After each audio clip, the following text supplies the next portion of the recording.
പെൺകുട്ടികൾക്ക് മാത്രമാണല്ലോ കൂടുതൽ love at first sight തോന്നുന്നത്.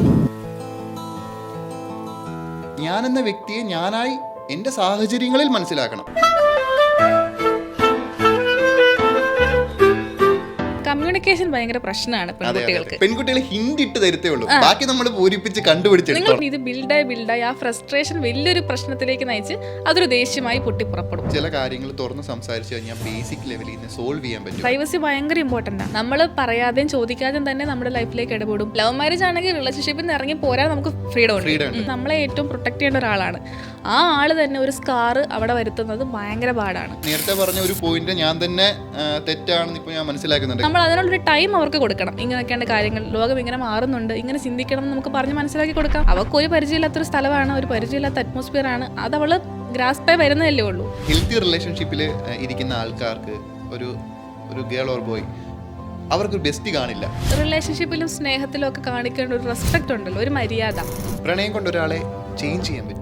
അവരെപ്പോഴും അവരുടെ സ്പേസിൽ ഭയങ്കര കംഫർട്ടബിൾ ആയിരിക്കും, ബോറടിക്കത്തേ ഇല്ല അവർക്ക്. അവർ രണ്ടുപേരും ഇരിക്കുന്ന ടൈമായിരിക്കും അവർക്ക് ഏറ്റവും പ്രഷ്യസ് ആയിട്ടുള്ളത്. അവളുടെ ഇന്നർ ചൈൽഡിനെ അവൻ ഹീൽ ചെയ്യുക.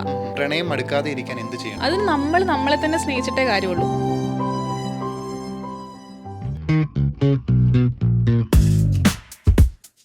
Hello guys, welcome to he and she podcast with Harry and Shilpa. ഇന്ന് നമ്മൾ സംസാരിക്കാൻ പോകുന്നത് പ്രണയത്തെ പറ്റിയിട്ടാണ്, പ്രണയത്തിൻ്റെ സൈക്കോളജിയെ പറ്റിയിട്ടാണ്.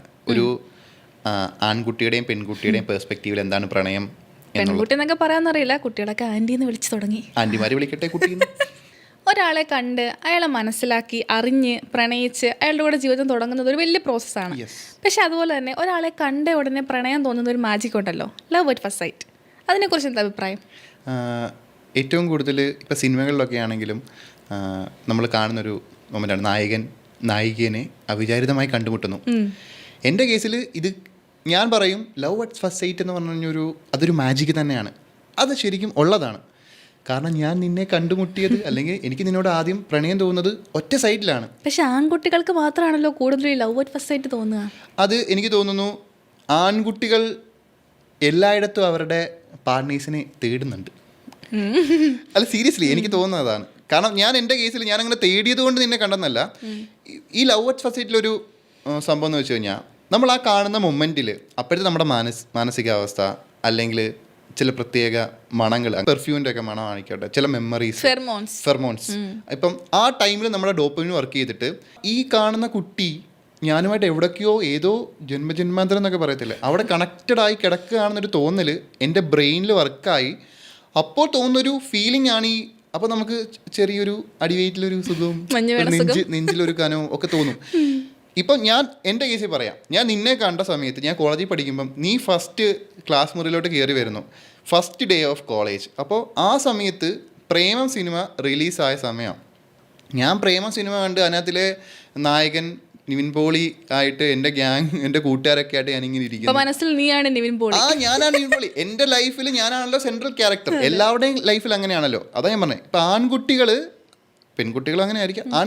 പെൺകുട്ടികളുടെ എനിക്ക് തോന്നുന്നത് കുറച്ചുകൂടെ ലോജിക്കലായിട്ട് എനിക്ക് തോന്നുന്നത് ആൺകുട്ടികൾ കൂടുതലും പെൺകുട്ടികളുടെ കാഴ്ചയാണ് അവർ ആദ്യം സ്നേഹിക്കുക, ആൺകുട്ടികൾ. പക്ഷെ പെൺകുട്ടികൾ ഫിസിക്കൽ അപ്പിയറൻസിനെക്കാട്ടിലും അവന്റെ ക്യാരക്ടർ, പേഴ്സണാലിറ്റി അതൊക്കെ അല്ലേ നോക്കുക. ഒറ്റ സൈറ്റിൽ ഈ ക്യാരക്ടർ പേഴ്സണാലിറ്റിയും ഒക്കെ നമുക്ക് മനസ്സിലാക്കാൻ പറ്റുന്നില്ലല്ലോ.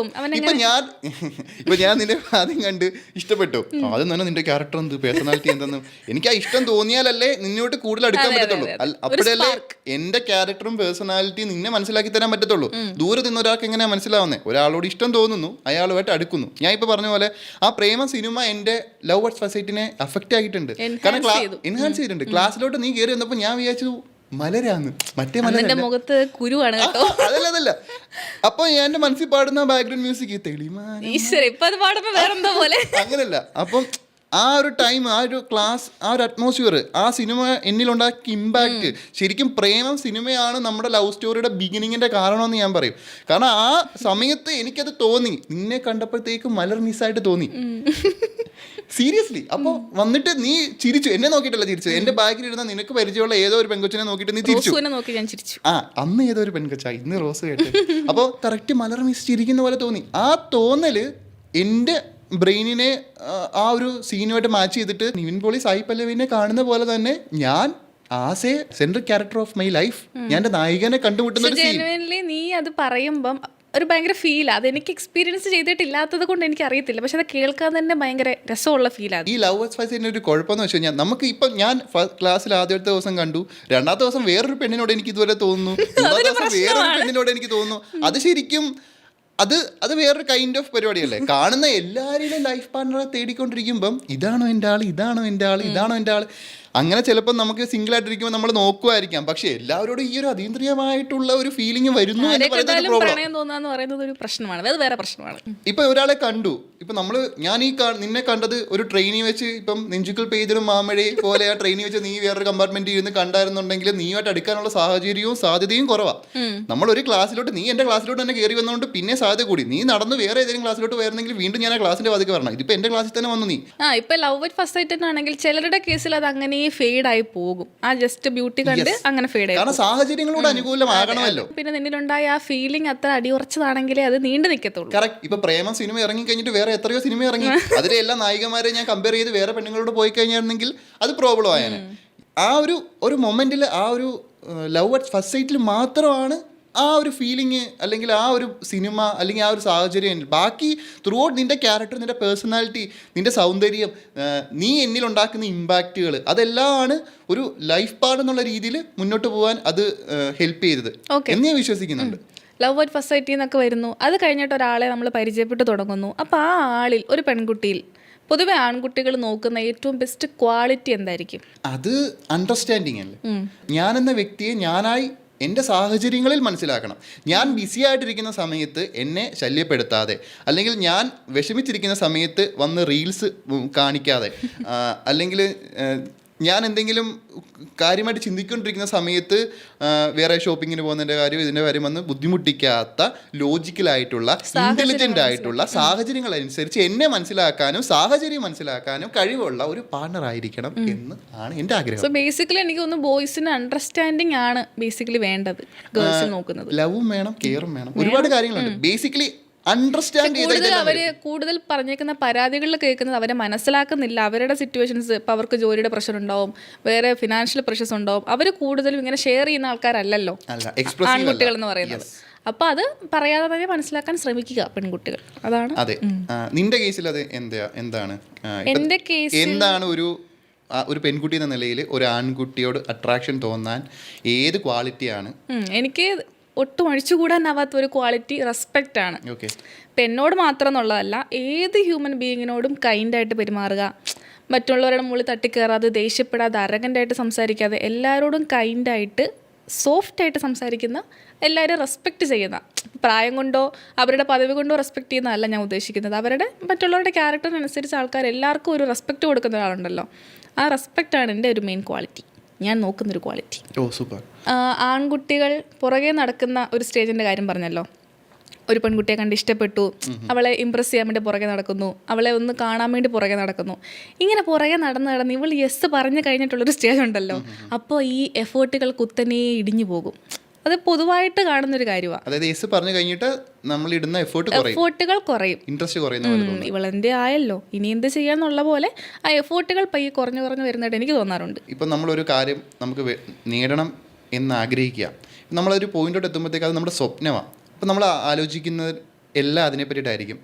ഞാൻ ഇതുമായിട്ട് കമ്പയർ ചെയ്ത് പറയുകയല്ല, പക്ഷേ മനസ്സിലാക്കാൻ എളുപ്പത്തിന് പറയാം. ഇപ്പം നമുക്ക് ആൺകുട്ടികളെ സംബന്ധിച്ചിടത്തോളം ഒരു പുതിയ ബൈക്ക് വാങ്ങണം, അല്ലെങ്കിൽ പുതിയൊരു ഫോൺ വാങ്ങണം. അങ്ങനെ ഒരു ആഗ്രഹം മനസ്സിൽ വന്നു കഴിഞ്ഞാൽ നമ്മൾ കാണുന്ന വീഡിയോസ്, അല്ലെങ്കിൽ നമ്മൾ നോക്കുന്ന സ്ഥലങ്ങളിലെല്ലാം ആ ബൈക്കും കാറും ആയിരിക്കും, അല്ലെങ്കിൽ ആ ഒരു മൊബൈലായിരിക്കും, മനസ്സിലത് മാത്രമായിരിക്കത്തുള്ളൂ. അതിനെപ്പറ്റി മാത്രമേ ബാക്കിയുള്ളവർ സംസാരിക്കത്തുള്ളൂ. ഇതേപോലെ തന്നെ ഒരു പെൺകുട്ടിയോട് നമുക്ക് ഇഷ്ടമുണ്ടായി കഴിഞ്ഞാൽ, അല്ലെങ്കിൽ ഒരു ഇഷ്ടം തോന്നിക്കഴിഞ്ഞ് കഴിഞ്ഞാൽ, ചുറ്റും ഏത് പെണ്ണിനെ കണ്ടാലും ഇവളുമായിട്ട് കമ്പയർ ചെയ്യുക, അവൾ അത്രയും സുന്ദരിയാണല്ലോ, അല്ലെങ്കിൽ ഇവളെ പറ്റി മാത്രം സംസാരിക്കുക, ഉറങ്ങുമ്പോഴും ഇരിക്കുമ്പോഴും കഴിക്കുമ്പോഴും എല്ലാം ഇവൾ എന്ന് മാത്രം. അപ്പൊ നഷ്ടപ്പെടുന്നതല്ല, ഇതിന്റെ ഒക്കെ ഒറ്റ റീസൺ എന്താ? ഇവളെ എനിക്ക് സ്വന്തമാക്കണം, കാരണം എനിക്ക് അത്ര ഇഷ്ടമാണ് അവളെ. അപ്പൊ എനിക്ക് അവളെ സ്വന്തമാക്കണം എന്നുള്ളൊരു താല്പര്യത്തിന്റെ പുറത്ത് ഞാൻ എനിക്ക് എടുക്കാവുന്നതിന്റെ മാക്സിമം എഫേർട്ട് എടുക്കും. നമുക്കൊരു ലക്ഷ്യമുണ്ട്. ഇപ്പൊ എനിക്കൊരു കരിയർ ഗോൾ ഉണ്ട്. ഒരു കരിയർ ഗോളിൽ എനിക്കൊരു ജോലി കിട്ടണം. അപ്പൊ ജോലി കിട്ടാൻ വേണ്ടിയിട്ട് ഞാൻ മാക്സിമം കുത്തിയിരുന്ന് പഠിക്കും. സർക്കാർ ജോലിയാണെന്നുണ്ടെങ്കിൽ PSC കോച്ചിങ്ങിന് പോകും, ഞാൻ ഹാർഡ് വർക്ക് ചെയ്യും. PSC ജോലി എനിക്ക് കിട്ടി, അപ്പോൾ എനിക്ക് കിട്ടുന്ന ഒരു സന്തോഷമുണ്ട്. പക്ഷേ വീണ്ടും ഞാൻ പഠിക്കുമോ എന്നുള്ളൊരു കാര്യത്തിൽ ഡൗട്ടുണ്ട്. പെൺകുട്ടികൾ പ്രതീക്ഷിക്കുന്നത് എന്താ, ഇപ്പം ഒരാൾ പുറകെ നടക്കുമ്പം ഇപ്പം സ്റ്റിങ്ങിന്റെ ഒരു പരസ്യമുണ്ട്, ഒരാൾ ശരിക്കും സ്നേഹിക്കുന്നുണ്ടെങ്കിൽ എവിടെ നോക്കിയാലും അയാളെ കാണാം, എന്നിട്ട് നോക്കുമ്പോൾ അവിടെ പോകുന്നില്ലേ. അപ്പോൾ പെൺകുട്ടികൾ അറ്റൻഷൻ ഭയങ്കരമായിട്ട് സീക്കാൻ ആഗ്രഹിക്കും. അതെന്തുകൊണ്ടാണെന്നറിയാവോ, ഇപ്പം പുറകെ നടക്കുന്ന സമയത്ത് അല്ലെങ്കിൽ അവരോട് ഇഷ്ടം പറഞ്ഞു നടക്കുന്ന സമയത്ത് ഇവരെ ഭയങ്കര സ്പെഷ്യലായിട്ട് ട്രീറ്റ് ചെയ്യും. അപ്പം ഇപ്പം നീ മറ്റേ നിവിൻ പോളിയുടെ കാര്യം പറഞ്ഞ പോലെ നീ ഹീറോ ആകുമ്പം നിന്റെ മറ്റേ ഹീറോയിനാണ് മറ്റേ പെൺകുട്ടി, അപ്പൊ അവൾക്ക് അത് ഫീൽ ചെയ്യും. പിന്നെ ജോർജ് കുട്ടിയാവും ദൃശ്യം. അതാണ് വ്യത്യാസം. ഇനി എസ് പറഞ്ഞു കഴിയുമ്പോ തൊട്ട് ഇവക്ക് നേരത്തെ കിട്ടിയതൊന്നും വീണ്ടും കിട്ടുന്നില്ല. അത് പെൺകുട്ടികളുടെ എക്സ്പെക്ടേഷൻ മാത്രമല്ല, പെൺകുട്ടികളുടെ പ്രധാന പ്രശ്നം കമ്മ്യൂണിക്കേഷൻ ഭയങ്കര പ്രശ്നമാണ് പെൺകുട്ടികൾക്ക്. പെൺകുട്ടികൾ ഹിന്റ് ഇട്ട് തരുത്തേ ഉള്ളൂ, ബാക്കി നമ്മൾ പൂരിപ്പിച്ച് നിങ്ങൾ പൂരിപ്പിച്ചെടുക്കണം. അത് അവിടെയാണ് ഒരു കഴിവ്, ഒരു കാമുകന്റെ കഴിവ്. കമ്മ്യൂണിക്കേഷൻ അതങ്ങ് തുറന്നു പറഞ്ഞാൽ ആ ഒരു കഴിവുള്ളവനാകാം കാമുകൻ, അല്ലെങ്കിൽ ശരിക്കുള്ള കാമുകൻ. ഓക്കെ, അത് ഞാൻ അംഗീകരിക്കുന്നുണ്ട്. പക്ഷേ ഈ ഹിന്റ് ഇടുന്ന സമയത്ത് ഇത് ഓപ്പൺലി കമ്മ്യൂണിക്കേറ്റ് ചെയ്താൽ ഞാൻ കമ്മ്യൂണിക്കേഷൻ ബാരിയർ ഉറപ്പായിട്ടും. അത് പക്ഷെ ആ സ്റ്റേജിലേക്ക് നമ്മൾ രണ്ടുപേരും കമ്മ്യൂണിക്കേറ്റ് ചെയ്ത് ആ സ്റ്റേജിലേക്ക് എത്തണം എന്നുള്ളതേ ഉള്ളൂ. അത് കംഫർട്ടബിൾ ആവണം. അതെ. അപ്പൊ പുറകെ നടക്കുന്ന സമയത്ത് ചിലപ്പോൾ ചോദിക്കാതെ പൂ വാങ്ങിച്ചുകൊണ്ട് കൊടുക്കും. അപ്പൊ റിലേഷൻ ആയി ഇപ്പൊ 2 മാസം കഴിഞ്ഞ് 3 മാസം കഴിഞ്ഞാലും എനിക്ക് പൂ കണ്ട ആളുകൾ ഹിന്റ് ഇടും, നല്ല ഭംഗിയുള്ള പൂവല്ലേ എന്ന് ചിലപ്പോ ഹിന്റ് ഇടും. ഇവൻ ഓക്കെ എന്നിരിക്കും. പക്ഷേ ഒരു ബൊക്കെ വാങ്ങിച്ചു കൊടുക്കാൻ അവൻ അപ്പൊ ഓർക്കത്തില്ല, കാരണം മുന്നേ അവനത് ചെയ്തിരുന്നു. അപ്പൊ ചെയ്യാത്ത എന്തുകൊണ്ടാണ് നിങ്ങൾ വിചാരിക്കും ഇവിടെ ഇപ്പൊ ഇഷ്ടക്കുറവുണ്ടോ. ശരിക്കും അങ്ങനെ നമ്മൾ അതായത് പ്രണയം കിട്ടുന്നത് വരെ അല്ല എഫേർട്ട് ഇടേണ്ടത്, അതിനുശേഷമാണ് കൂടുതൽ എഫേർട്ട് ഇടേണ്ടത്. കറക്റ്റാണ്. ഇപ്പൊ ഞാൻ നേരത്തെ പറഞ്ഞ ഒരു പോയിന്റ് ഞാൻ തന്നെ തെറ്റാണെന്ന് ഇപ്പൊ ഞാൻ മനസ്സിലാക്കുന്നുണ്ട്. കാരണം ഇപ്പൊ ഒരു ജോലി കിട്ടാൻ വേണ്ടി ഞാൻ പഠിക്കുന്നു, ജോലി കിട്ടിയിട്ട് ഞാൻ പഠിത്തം നിർത്തി കഴിഞ്ഞു കഴിഞ്ഞാൽ ഞാൻ ഔട്ട്ഡേറ്റഡ് ആയി പോവാ. അതേപോലെ അതിലും ടാലന്റ് ആയിട്ടുള്ള ഒരാൾ വരുന്നു, ആ ജോലി അയാൾക്ക് പോകും. അപ്പൊ എന്ന് പറഞ്ഞു കഴിഞ്ഞാൽ എന്നെക്കാൾ ഓക്കെ അല്ല, ആ എഫേർട്ട് റിലേഷൻഷിപ്പിന്റെ അതെ. ഇപ്പൊ സോഷ്യൽ മീഡിയ ഭയങ്കരമായിട്ട് ഇൻഫ്ലുവൻസ് ചെയ്യുന്നുണ്ട് നമ്മുടെ ആൾക്കാരുടെ റിലേഷൻഷിപ്പിനെ. അപ്പം ഭയങ്കരമായിട്ട് ആൾക്കാർ റിലേറ്റ് ചെയ്യും. ഒരു റീൽസ് കാണുന്നു, ഒരു ഹസ്ബൻഡ് വൈഫിന് ഒരു ബൊക്കെ വാങ്ങിച്ചു കൊടുക്കുന്നു, അവരിങ്ങനെ മനസ്സിലിട്ട് അത് ഇടും. ഒരു റീൽസ് കാണുമ്പോൾ അത് മനസ്സിൽ കിടക്കും. എന്നിട്ട് എല്ലാ ദിവസവും ഇവൻ ഒരു ബൊക്കെ എനിക്ക് വാങ്ങിച്ചു തരാൻ തോന്നുന്നില്ലല്ലോ, പറയത്തില്ല അവനോട്. പറഞ്ഞ ആ പ്രശ്നം അവിടെ തീരും. എനിക്ക് ബൊക്കെ ഇഷ്ടമാണ്, ഇടയ്ക്കിടയ്ക്ക് എനിക്ക് വാങ്ങിച്ചു തരണം എന്ന് പറയണം വേണ്ടവര്. അതെ, അല്ല പക്ഷെ അങ്ങനെ പറഞ്ഞാൽ ചിലപ്പോൾ അവരുടെ ക്യൂരിയോസിറ്റിയും പക്ഷെ സർപ്രൈസ് ആയിട്ട് അത് കൊടുക്കുന്നതിന്റെ ഒരു സുഖമുണ്ടല്ലോ, അതാണ് പെൺകുട്ടികൾ പ്രതീക്ഷിക്കുന്നതാണ്. പക്ഷെ ഇത് പക്ഷെ ഇടയ്ക്കെങ്കിലും അത് കമ്മ്യൂണിക്കേറ്റ് ചെയ്യണം. പക്ഷെ ഇതിപ്പം ഓക്കെ അത് പറയണ്ട. ഇവര് മനസ്സിൽ ഒരു സംഭവം ഉണ്ട്, ഇവർക്കൊരു ആഗ്രഹമുണ്ട്, ഒരു പൂ മേടിച്ചാൽ ഒരു ബൊക്കെ മേടിച്ചു തരണമെന്ന് അവർ ആഗ്രഹിക്കുന്നുണ്ട് മനസ്സുകൊണ്ട്. അത് കിട്ടുന്നില്ലെങ്കിൽ ഇവര് വേറെ കാര്യങ്ങളിൽ വഴിക്കിടും. അതെ. ആ ദേഷ്യം വേറെ പറ്റത്തിലേക്കും സിംപിളി ആ ഒരു സാധനം പറഞ്ഞാൽ ചിലപ്പോൾ ഇനി എവിടെയെങ്കിലും ഒരു പൂവോ ബൊക്കെയോ കാണുമ്പോൾ ഈ കാമുകൻ അത് മേടിച്ചോണ്ട് കൊടുക്കും, അല്ലെങ്കിൽ ഭർത്താവ് ഭാര്യയ്ക്ക് അത് വാങ്ങിച്ചോണ്ട് കൊടുക്കത്തില്ല. അത് ഓപ്പൺ കമ്മ്യൂണിക്കേഷൻ അല്ല ഇവിടെ വേണ്ടത്. അതാ കമ്മ്യൂണിക്കേഷൻ ഇല്ലായ്മ തന്നെ പ്രശ്നമാണ്. കാരണം ഈ ഫ്രസ്ട്രേഷൻ ഇങ്ങനെ കൂടി വരും. ഒരു പൂ വാങ്ങാൻ തന്നെ ഫ്രസ്ട്രേഷൻ ആയിരിക്കും, അത് വേറൊരു കാര്യത്തിലേക്ക് നയിക്കും. ഇവൻ ഇതും ചെയ്യുന്നില്ല അതും ചെയ്യുന്നില്ല, അടുത്തൊരു കാര്യം എത്തുമ്പോൾ ഇവൻ അതും ഇതും ചെയ്യുന്നില്ല. അങ്ങനെ ഇത് ബിൽഡായി ആ ഫ്രസ്ട്രേഷൻ വലിയൊരു പ്രശ്നത്തിലേക്ക് നയിച്ച് അതൊരു ദേഷ്യം പൊട്ടിപ്പുറപ്പെടും. ശരിക്കും നമുക്ക് ചില കാര്യങ്ങൾ തുറന്ന് സംസാരിച്ചു കഴിഞ്ഞാൽ ബേസിക് ലെവലിൽ നിന്ന് സോൾവ് ചെയ്യാൻ പറ്റും, അല്ലേ? അപ്പോൾ ഓപ്പൺ കമ്മ്യൂണിക്കേഷൻ ആണ് ഒരു റിലേഷൻഷിപ്പിന്റെ ഏറ്റവും അടിത്തറ എന്ന് പറയുന്നത്. ഇപ്പം അണ്ടർസ്റ്റാൻഡിങ് ഉണ്ട്, അല്ലെങ്കിൽ റെസ്പെക്ട് ഉണ്ട്, ഇതിനൊക്കെ മുകളിൽ കമ്മ്യൂണിക്കേഷൻ എന്ന് പറഞ്ഞൊരു ഈ മനസ്സിലാക്കിയ കാര്യങ്ങളും ഇതെല്ലാം കമ്മ്യൂണിക്കേറ്റ് ചെയ്താലേ മറ്റേ ആൾക്ക് മനസ്സിലാവത്തുള്ളൂ എന്നുള്ളതാണ് ഒരു പ്രധാനപ്പെട്ട കാര്യം. ഈ പുറകെ നടക്കുന്ന സ്റ്റേജിൽ ഇപ്പം എനിക്ക് തോന്നുന്ന ഒരു കാര്യം, ആ ടൈമിൽ ഈ പെൺകുട്ടി അതായത് എന്നിൽ നിന്ന് നഷ്ടപ്പെട്ടു പോവല്ലേ എന്ന് കരുതി ഞാൻ അപ്പം അതുവരെ കണ്ട സിനിമകളിൽ നിന്നും, അല്ലെങ്കിൽ വായിച്ച പുസ്തകങ്ങളിൽ നിന്നും, അല്ലെങ്കിൽ നേരത്തെ പ്രണയിച്ച ആൾക്കാരുടെ അനുഭവങ്ങളിൽ നിന്നും ഒക്കെ ഇങ്ങനെയൊക്കെയാണ് പ്രേമിക്കേണ്ടതെന്ന് പറഞ്ഞ് ഇപ്പൊ പൂവും കൊണ്ട് പുറകെ നടക്കുക, കത്ത് എഴുതി തരിക, അല്ലെങ്കിൽ എപ്പോഴും നോക്കിക്കൊണ്ടിരിക്കുക, അല്ലെങ്കിൽ അതെല്ലാം പോയി. മീൻസ് ലെറ്ററിന് പകരം ചിലപ്പോൾ മെസ്സേജ് ആയിരിക്കും, ഭയങ്കര ഫിലോസഫിക്കലായിട്ട് മെസ്സേജ് അയക്കുക. അപ്പം അതൊക്കെ ഞാൻ എഫേർട്ട് ഇടുന്നത്, അല്ലെങ്കിൽ എനിക്ക് ഈ കുട്ടീനെ നഷ്ടപ്പെടരുത്, അല്ലെങ്കിൽ ഇവൾ എൻ്റെ ലൈഫ് ലോങ് എൻ്റെ കൂടെ വേണം എന്ന ഒരു തോന്നലിൻ്റെ പുറത്താണ്. വൺസ് അത് കിട്ടിക്കഴിയുമ്പോഴത്തേക്കും പിന്നെ അത് നിലനിർത്തി പോവുക എന്നുള്ളതല്ലേ. അപ്പോൾ എന്താ ചെയ്യേണ്ടത്? എനിക്ക് ഈ കുട്ടി എൻ്റെ കൂടെ ലൈഫ് ലോങ് ഉണ്ടാവണമെങ്കിൽ എൻ്റെ കയ്യിൽ നല്ല ഒരു ജോലി വേണം, അല്ലെങ്കിൽ എനിക്ക് ഫിനാൻഷ്യൽ സ്റ്റെബിലിറ്റി വേണം. അപ്പോൾ എൻ്റെ ഫോക്കസ് അവളിൽ നിന്ന് മാറി അവളെ നിലനിർത്തുക എന്നത് ആയി മാറത്തില്ലേ? അതെ, അതൊരു വലിയ പോയിന്റാണ്. കാരണം ഗേൾസ് മനസ്സിലാക്കാത്ത ബോയ്സിന് അങ്ങനത്തെ ഒരു സൈഡുണ്ട്. ഇപ്പം ഇവർക്ക് ഒരാളെ ഇഷ്ടപ്പെട്ടു എന്ന് പറഞ്ഞാൽ മതി, ബോയ്സിന് അങ്ങനെയല്ല. നിനക്ക് വീടുണ്ടോ, നല്ല ജോലിയുണ്ടോ, സ്വന്തം വീടുണ്ടോ, കാറുണ്ടോ, വീട്ടുകാർ ചോദിക്കും. അതെ, ലൈഫിനെയും കൂടെ ഫോക്കസ് ചെയ്യേണ്ടി വരും പല കാര്യങ്ങളും. അങ്ങനെ അങ്ങനെ ഫോക്കസ് ചെയ്യാതെ വരുമ്പോൾ ഈ പറഞ്ഞ പോലെ പല റിലേഷൻഷിപ്പ് ഇഷ്യൂസും അവിടെ ഉണ്ടാവുന്നുണ്ട്. മീൻസ് ഇതൊക്കെ ഒരു റോക്കറ്റ് സയൻസ് ആയിട്ട് വിചാരിക്കുന്നത് കൊണ്ടാണ് ഇപ്പോൾ ജോലിയിൽ ഫോക്കസ് ചെയ്യാൻ പോകുന്നു, അതുകൊണ്ട് ഇവളെ അത്ര ശ്രദ്ധിക്കാൻ പറ്റുന്നില്ല, അങ്ങനൊന്നുമില്ല. ഇപ്പോൾ പെൺകുട്ടികൾ വളരെ ബേസിക് ആയിട്ടുള്ള കാര്യങ്ങൾ അവർക്ക് മതി. അവർക്ക് എന്തറിയോ, അവരെ കേൾക്കുക, ഒന്നാമത്തെ കാര്യം. നല്ലൊരു ലിസണർ ആവുക എന്ന് പറയും. അത് വെറുതെ കേൾക്കുക എന്നുള്ളതല്ല, തലയിലേക്ക് എടുക്കുന്നില്ല ആരും. അവർ കാര്യമായിട്ടൊരു കാര്യം പറയുമ്പോൾ അതിനെ കേൾക്കുക എന്ന് പറയുന്ന ഒരു സാധനമുണ്ട്. അത് കേൾക്കാതെ വരുമ്പം അവരടുത്ത് തവണ സംസാരിക്കില്ല, അവർ ഷട്ട് ഡൗൺ ആവുന്നതാണ് ഏറ്റവും ഡേഞ്ചറസ്. കേൾക്കാം. ഇപ്പൊ ഞാൻ വേറെ എന്തെങ്കിലും കാര്യത്തിൽ ഭയങ്കരമായിട്ട് ഡിസ്റ്റർബ്ഡ് ആയിട്ട് വിഷമിച്ചിരിക്കുന്ന ഒരു സാഹചര്യത്തിൽ എപ്പോഴും അങ്ങനെ അല്ലല്ലോ, എപ്പോഴും അല്ല. അപ്പൊ രണ്ടുപേരും മനസ്സിലാക്കണം എന്നുള്ളത് ഇമ്പോർട്ടൻ്റ് ആണ്. പിന്നെ ചെറിയ ചെറിയ കാര്യങ്ങൾ നോട്ടീസ് ചെയ്യാന്ന് പറയുന്നത് പെൺകുട്ടികൾക്ക് ഭയങ്കര ഇഷ്ടമുള്ള കാര്യമാണ്. Okay, boys to listen. ചെറിയ ചെറിയ കാര്യങ്ങൾ നോട്ട് ചെയ്യുക. ഇപ്പോൾ അവർക്ക് ഒരു സ്ട്രോബെറി ഇഷ്ടമാണെന്ന് വെച്ചു, അപ്പോൾ ഒരു പേസ്ട്രി മതി, ഒരു സ്ട്രോബെറിയുടെ ഒരു പേസ്ട്രി വെച്ച് വാങ്ങിച്ചു കൊടുക്കുമ്പം ഈ അവൻ എത്ര അതിനെക്കുറിച്ച് ചിന്തിച്ചു എന്നുള്ളൊരു തോട്ട് വരും. മനസ്സിലായോ? അങ്ങനെ ചെറിയ ചെറിയ കാര്യങ്ങൾ നോട്ടീസ് ചെയ്താൽ മതി. അല്ലാതെ ഒത്തിരി എൻ്റെ കരിയറുണ്ട്, ഫ്യൂച്ചറുണ്ട്, അതിൻ്റെ ഇടയ്ക്ക് അങ്ങനെ എല്ലാം ഒരുപോലെ പോകേണ്ട കാര്യങ്ങളാണല്ലോ. ബോയ്സിന് ആവാൻ കേട്ടോ. ഞാൻ ആലോചിക്കാറുണ്ട്, ഇപ്പം ഒരുപാട് റീൽസിലൊക്കെ കാണാറുമുണ്ട്, ഒരു ബോയ് ഒരു ചൈൽഡിഷ് ആവുന്ന അവൻ്റെ ഏറ്റവും ഫേവറേറ്റ് ആയിട്ടുള്ള ആളുടെ മദർലി ഫീലിങ്സ് എടുക്കുന്നത് ഏറ്റവും ഇഷ്ടം. അതിൻ്റെ റീസൺ എന്താ വെച്ച് കഴിഞ്ഞാൽ, ഇപ്പം ഒരു ആൺകുട്ടി, ഒരാണ് ഇപ്പം അവൻ്റെ കാമുകിയുടെ ഭാര്യയുടെ അടുത്ത് ചൈൽഡിഷ് ആയിട്ട് പെരുമാറുന്നുണ്ടെങ്കിൽ അവൻ അത്രയും കംഫർട്ടായിട്ട് നേരത്തെ നിന്നിട്ടുള്ളത് അവൻ്റെ അമ്മയുടെ അടുത്താണ്. അവൻ്റെ അമ്മ അവനെ അങ്ങനെയാണ് കെയർ ചെയ്തത്. അവൻ്റെ അമ്മ അവൻ ആവശ്യപ്പെടാതെ ചിലപ്പം ഭക്ഷണം വാരി കൊടുക്കുമായിരിക്കും, അല്ലെങ്കിൽ മടി കിടത്തി തലോടുമായിരിക്കും, ഒന്ന് മുഖം വാടിക്കഴിഞ്ഞാൽ മോനെ എന്ത് പറ്റിയെന്ന് ചോദിക്കും. ഇതൊക്കെ അമ്മമാരത് ചെയ്യും. ആണുങ്ങൾക്കും ചെറിയ ചെറിയ കാര്യങ്ങൾ മതി. ഇപ്പോൾ ഓഫീസിൽ ഭയങ്കര ഒരു ഫ്രസ്ട്രേറ്റഡ് ആയിട്ടുള്ളൊരു ഡേ കഴിഞ്ഞിട്ട് നമ്മൾ മുഖം വാടി വരുമ്പോൾ നിങ്ങൾ ഓക്കെ ആണോ, എനിക്ക് സഹായിക്കാൻ പറ്റുന്ന എന്തെങ്കിലും കാര്യം ഉണ്ടോ, ചിലപ്പോൾ ഒരൊറ്റ കമൻറ്റ് മതിയായിരിക്കും, അയാളുടെ മൂഡ് എൻഹാൻസ് ആവും. പെൺകുട്ടികൾ ഇവർക്ക് ഹോർമോണൽ ചേഞ്ച്, മൂഡ് സ്വിങ്സ്, അതായത് ഇതിനെക്കുറിച്ച് ഒരുപാട് പേര് സംസാരിക്കുന്നുണ്ട്. അതുകൊണ്ട് തന്നെ ഇവർക്ക് അത് എക്സ്പ്രസ് ചെയ്യാൻ ബുദ്ധിമുട്ടില്ല. കാരണം എന്തെങ്കിലും വിഷമമുണ്ടെങ്കിൽ എനിക്ക് മൂഡ് സ്വിങ്സ് എന്ന് പറയാൻ അവർക്ക് കുഴപ്പമില്ല. കാരണം എല്ലാവർക്കും അത് സംസാരിച്ചറിയാം. ആണുങ്ങൾക്ക് മൂഡ് സ്വിങ്സ് ഉണ്ട്. അപ്പോൾ ആ മൂഡ് സ്വിങ്സിനെ മനസ്സിലാക്കി ഇപ്പോഴാണ് ഈ ഒരു റീസെൻ്റ്ലി ഈ ഒരു 2020 ശേഷമാണ് ഇപ്പം ബോയ്സിനും ഒരു സോഫ്റ്റ് സൈഡ് ഉണ്ട് എന്ന് ബോയ്സ് ബോയ്സ് കാണിച്ചു തുടങ്ങിയത് ഇപ്പോഴാണ്. യെസ്, അതായത് ഇപ്പം ഒരു പിങ്ക് ഷെയ്ഡിലുള്ള അല്ലെങ്കിൽ ഒരു ഷെയ്ഡിലുള്ള ഒരു ഡ്രസ്സ് ഇട്ടുകൊണ്ട് പണ്ട് പുറത്തിറങ്ങാൻ മടിയായിരുന്നു. എന്റെ പേഴ്സണലി ഞാൻ സ്കൂളിലൊക്കെ പഠിക്കുന്ന സമയത്ത് അല്ലെങ്കിൽ കോളേജിൽ പഠിക്കുന്ന സമയത്തും പിങ്ക് ഷർട്ട് ഇടാൻ ബുദ്ധിമുട്ടുണ്ടായിരുന്നു. കാരണം എന്നെ ഒരു ഫെമിനൈൻ ഷെയ്ഡിൽ ആൾക്കാർ വിചാരിക്കും എന്നുള്ളൊരു ഭയം ഉണ്ടായിരുന്നു. സത്യത്തിൽ എല്ലാ മനുഷ്യരുടെ ഉള്ളിലൊരു സോഫ്റ്റ് സൈഡ് ഉണ്ട്. മീൻസ് പിന്നെ ഇപ്പോഴത്തെ ആൺകുട്ടികളൊക്കെ ഭയങ്കര അടിപൊളിയാണ്. ഇപ്പം പണ്ട് ഒരു ഹാൻഡ് ബാഗ് വാങ്ങിച്ച്, ഒരു പെൺകുട്ടിയുടെ ഹാൻഡ് ബാഗ് വാങ്ങിച്ച് കയ്യിൽ പിടിക്കാന്ന് പറയുന്നത് ബോയ്സിന് ഓർക്കാൻ പറ്റുന്ന കാര്യമാണ്. ഇപ്പൊ ബോയ്സ് ഒക്കെ ഹാൻഡ് ബാഗ് ഇട്ട് അവര് സ്ലേ ചെയ്യുവാണ്, അടിപൊളിയായിട്ട് അവർ അത് ക്യാരി ചെയ്യുന്നുണ്ട്.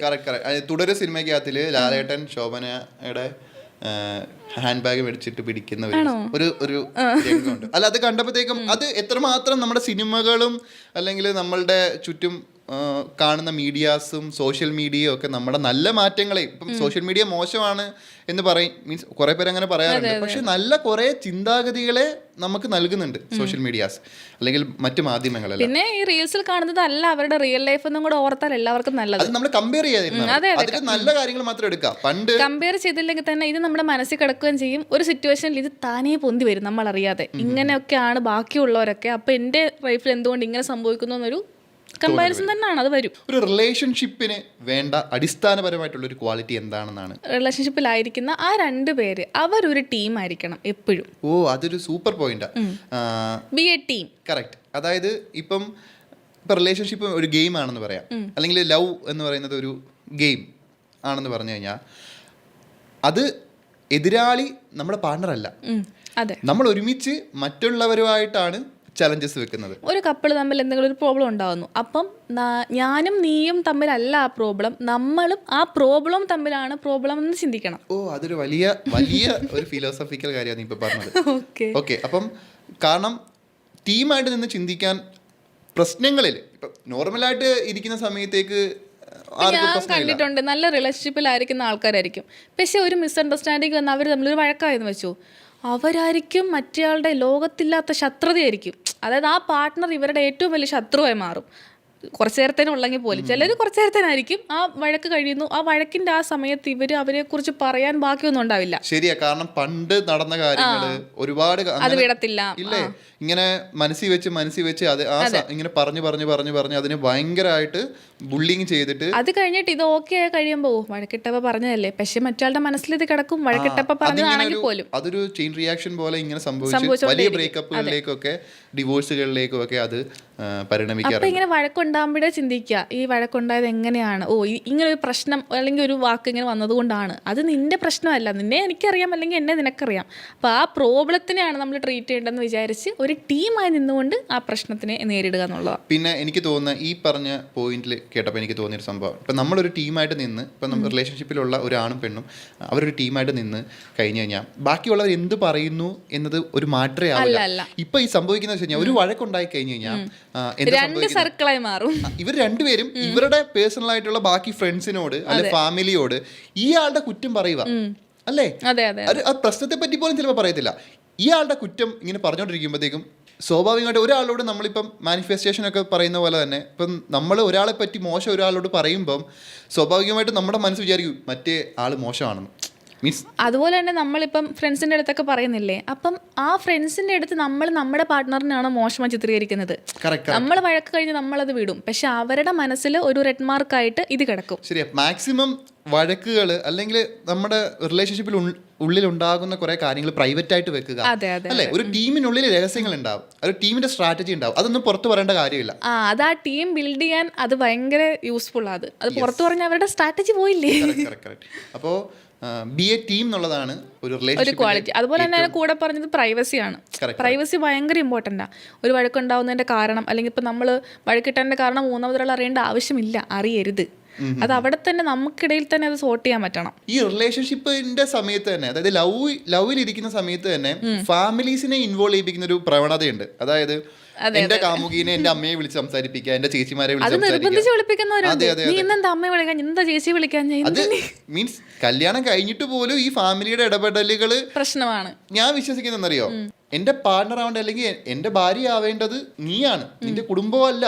അത് ഇന്ത്യൻ കൾച്ചറാണ്. അതായത് ഫാമിലി എന്നുള്ളൊരു കൾച്ചർ ഇല്ലേ, ആ ഫാമിലിയുടെ ഇടപെടലുകൾ വരുന്ന സമയത്ത് പ്രശ്നങ്ങൾ ഉണ്ടാവുമ്പോൾ നോർമലായിട്ടിരിക്കുമ്പോൾ ഒരു കുഴപ്പമില്ല, പല കാര്യങ്ങളിൽ സപ്പോർട്ട് ഉണ്ടാവാം, ഫാമിലിപരമായിട്ടുള്ള കുറെ സപ്പോർട്ടുകളൊക്കെ കിട്ടാം. പക്ഷേ റിലേഷൻഷിപ്പിന്റെ കാര്യം, പേഴ്സണൽ കാര്യങ്ങൾ വരുമ്പം ഈ ഫാമിലിയുടെ ഇടപെടൽ നമ്മളെ ടീമിൽ നിന്ന് സെപ്പറേറ്റ് ആക്കി വിടുക. അതെ, ഈ റിലേഷൻഷിപ്പിന്റെ ഹൈറാർക്കി തന്നെ ഇപ്പം നമ്മൾ മുകളിലാണെങ്കിൽ ഫാമിലിയൊക്കെ അത് കഴിഞ്ഞേ വരാവുള്ളൂ. അല്ലാതെ ഫാമിലിനെ ഇന്റർഫിയർ ചെയ്ത് ഇവളിന്ന് ഇങ്ങനെ ചെയ്തു അവനിന്ന് ഇങ്ങനെ ചെയ്തു എന്ന് പറഞ്ഞിട്ട് അവർ ഒരു ദിവസം അഭിപ്രായം പറഞ്ഞാൽ പിന്നെ അത് അവരുടെ ശീലമായി മാറും. നമ്മൾ പറയാതെയും ചോദിക്കാതെയും തന്നെ നമ്മുടെ ലൈഫിലേക്ക് ഇടപെടും. നിങ്ങൾക്ക് എന്താ കുട്ടികൾ വേണ്ടേ, അത് വേണ്ടേ, അതൊക്കെ ഓരോരുത്തർ ഭയങ്കര പേഴ്സണൽ ആയിട്ടുള്ള കാര്യങ്ങളല്ലേ, അതിലൊന്നും ആരും ഇടപെടേണ്ട ആവശ്യമില്ല. അപ്പോൾ ഫാമിലിയുടെ ഇന്റർഫിയറൻസ് എന്തോരം കുറയ്ക്കുന്നു അത്രയും നല്ലത്. എന്ന് പറഞ്ഞാൽ അവരെ ഒഴിവാക്കണം, മാറ്റി നിർത്തണം, അങ്ങനെ ഒന്നുമല്ല. നിങ്ങളുടെ ഒരു സ്പേസ്, ഒരു സർക്കിൾ ചെയ്ത് അത് നമ്മൾ ക്രിയേറ്റ് ചെയ്യണം. ടീമായിട്ട് തന്നെ നമ്മൾ നിൽക്കണം എന്നുള്ളതാണ്. ഓക്കെ, ഇപ്പൊ ഇതിന്റെ കൂടെ തന്നെ ചോദിക്കാൻ പറ്റുന്ന ഒരു കാര്യമാണ് love marriage versus arranged marriage. വർഷങ്ങളായിട്ട് അല്ലെങ്കിൽ യുഗങ്ങളായിട്ട് നമുക്ക് കേട്ടോണ്ടിരിക്കുന്ന ഒരു ഡിബേറ്റ് വിഷയം തന്നെയാണ്. ലവ് മാരേജ് ആണോ അറേഞ്ച്ഡ് മാരേജ് ആണോ നല്ലത്? അപ്പോൾ എന്താണ് ഇത് തമ്മിലുള്ള പ്രധാന വ്യത്യാസങ്ങൾ? എനിക്ക് ഇപ്പം ലവ് മാരേജിലെ പ്രശ്നങ്ങൾ പെരുപ്പിച്ച് കാണിക്കാൻ എല്ലാവർക്കും ഭയങ്കര താല്പര്യമായിരിക്കും. കാരണം ഇപ്പം ലവ് മാരേജ് വീട്ടുകാരുടെ ഇൻട്രസ്റ്റോടെ അല്ല നടന്നതെങ്കിൽ നീ കണ്ടുപിടിച്ചതല്ലേ, ഇതിങ്ങനെയൊക്കെയാണോ പ്രശ്നങ്ങൾ. ഒന്നാമത്തെ കാര്യം, പെൺകുട്ടികൾക്ക് വീട്ടിൽ പോയി പറയാൻ വലിയ ബുദ്ധിമുട്ടായിരിക്കും. ഇങ്ങനത്തെ കുത്തുവാക്കുകൾ കേൾക്കും, നീ കണ്ടുപിടിച്ചതല്ലേ, നീ ഇതിനെ അനുഭവിച്ചെന്ന് പറയുന്നത് കൊണ്ട് തന്നെ അത് പറയാൻ ബുദ്ധിമുട്ട് കാണും. ഉണ്ടെങ്കിൽ തന്നെ പെൺകുട്ടികൾ പറയാതിരിക്കാൻ ശ്രമിക്കും. ഇനി ഉണ്ടെങ്കിൽ തന്നെ ഈ ലവ് മാരേജ് ചെയ്ത ആൾക്കാരെ എപ്പോഴും കുടുംബക്കാർ ഐസൊലേറ്റ് ചെയ്യാൻ ശ്രമിക്കും. അറേഞ്ച്ഡ് മാരേജ് അവരെ ഐസൊലേറ്റ് ചെയ്യും. ഇപ്പം അവർക്കൊരു സപ്പോർട്ട് സിസ്റ്റം കൊടുക്കത്തില്ല. വീട്ടുകാരുമായിട്ട് പിണങ്ങി പോയതാണെങ്കിൽ തീർന്നു, അവർക്കൊരു സപ്പോർട്ട് സിസ്റ്റം ഇല്ല. ഇപ്പം എല്ലാവർക്കും ഒരു സമൂഹത്തിലല്ല നമ്മൾ കഴിയുന്നത്. അപ്പം നമുക്ക് ആരെങ്കിലുമൊക്കെ വേണം, ഫ്രണ്ട്സോ ഫാമിലിയോ റിലേറ്റീവ്സോ, അങ്ങനെ ആരെങ്കിലുമൊക്കെ നമുക്കൊരു സർക്കിളിൽ വേണം എന്തെങ്കിലും ഒരു സിറ്റുവേഷനിൽ. അപ്പോൾ ഈ ലവ് മാരേജിലേക്ക് ഇങ്ങനെ പോകുമ്പം ഈ സപ്പോർട്ട് സിസ്റ്റം നഷ്ടപ്പെടും. പക്ഷേ അറേഞ്ച്ഡ് മാരേജിൽ അങ്ങനെയല്ല, സപ്പോർട്ട് സിസ്റ്റം കൂടുതലാണ്, ഭയങ്കരമായിട്ട് കൊടുക്കും. അപ്പം ഈ അറേഞ്ച്ഡ് മാരേജിലുള്ളവർ എന്താ വിചാരിക്കും, അയ്യോ അച്ഛനെ അമ്മേനെ വിഷമിക്കാൻ പറ്റത്തില്ല, ഹസ്ബൻഡ് ഭയങ്കര പ്രശ്നമാണ്, ടോർച്ചർ ചെയ്യുക. പക്ഷേ ഇത്രയും ഞങ്ങൾ ഭയങ്കര ഹാപ്പിയാണെന്നാണ് പുറത്തുള്ള വീട്ടുകാരും കുടുംബക്കാരും വിചാരിക്കുന്നത്. അവരെ നമുക്ക് വിഷമിപ്പിക്കാൻ പറ്റത്തില്ല എന്ന് പറഞ്ഞ് സപ്രസ് ചെയ്യുന്ന ആൾക്കാരും ഉണ്ട്. ഇപ്പോൾ ലവ് മാരേജ് ആണെങ്കിൽ അവിടെ നമുക്ക് ഒരു ഫ്രീഡം ഉണ്ട്. കാരണം ലവ് മാരേജ് ആണെങ്കിൽ റിലേഷൻഷിപ്പിൽ നിന്ന് ഇറങ്ങി പോരാൻ നമുക്ക് ഫ്രീഡം ഉണ്ട്. കാരണം ഇയാള് നമുക്കറിയാം ഇയാൾ ഏത് എക്സ്റ്റെന്റ് വരെ പോകും.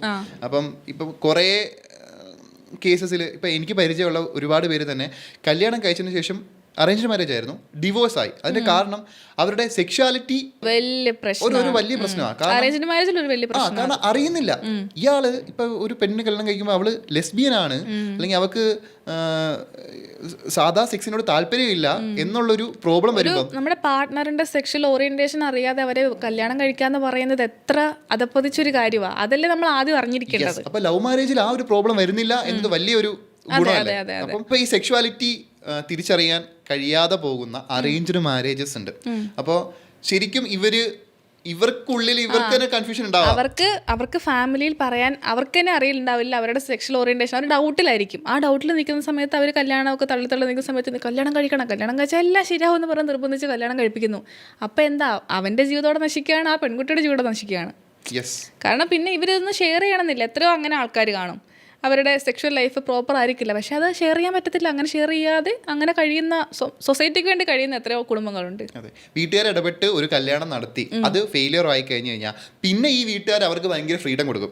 ആ ഒരു പ്രവണത കണ്ടുവരാറുണ്ട്. അതായത് ഫസ്റ്റ് മാരേജ് ഫെയിലിയർ ആയി കഴിഞ്ഞാൽ ഈ വീട്ടുകാര് നീ ആരെങ്കിലും കണ്ടുപിടിച്ചോ, അല്ലെങ്കിൽ നീ നിന്റെ അങ്ങനെ ചെയ്യും. ശരിക്കും ഈ ഫ്രീഡം പക്ഷേ അത് നേരെ ഓപ്പോസിറ്റും ചെയ്യും. ഇപ്പൊ ലവ് മാരേജ് അവള് കണ്ടുപിടിച്ച ഒരാളുമായിട്ടുള്ള ഒരു റിലേഷൻ ബ്രേക്ക് ആയാൽ നീ കണ്ടുപിടിച്ചത് മതി, ഇനി ഞങ്ങൾ നോക്കാം എന്ന് പറഞ്ഞത് വൈസ് വേഴ്സയും സംഭവിക്കും. അതെ അതെ, ശരിക്കും അറേഞ്ച്ഡ് മാരേജ് ആണെങ്കിലും ലവ് മാരേജ് ആണെങ്കിലും ഈ ആളുകളുടെ തമ്മിലുള്ള ഒരു സിങ്കാണ്, കമ്പാറ്റബിലിറ്റി ആണ് മെയിൻ ആയിട്ട് നോക്കേണ്ടത്. നിങ്ങൾ രണ്ടുപേരും രണ്ട് വ്യക്തികൾ എന്ന നിലയിൽ എങ്ങനെയാണ്, നിങ്ങൾക്കിടയിൽ യോജിച്ചു പോകാൻ പറ്റുമോ, നിങ്ങൾക്കിടയിൽ പ്രണയമുണ്ടോ, അത് നിലനിന്ന് പോകുമോ, ഫാമിലി അതൊക്കെ സെക്കൻഡറി, ജോലി കാര്യങ്ങൾ, മറ്റേ കാസ്റ്റ് റിലീജിയൻ അതൊക്കെ പിന്നെ, കമ്പാറ്റബിലിറ്റി ആണ് മെയിനായിട്ട് നോക്കുക. ഈ ലവ് മാരേജിൽ നമ്മൾ ഒരുപാട് നാള് തമ്മിൽ മനസ്സിലാക്കി, അതായത് 3 മാസം പ്രണയിച്ച് കല്യാണം കഴിക്കുന്നതിലൂടല്ലേ, വർഷങ്ങളായിട്ട് പരിചയമുണ്ട്.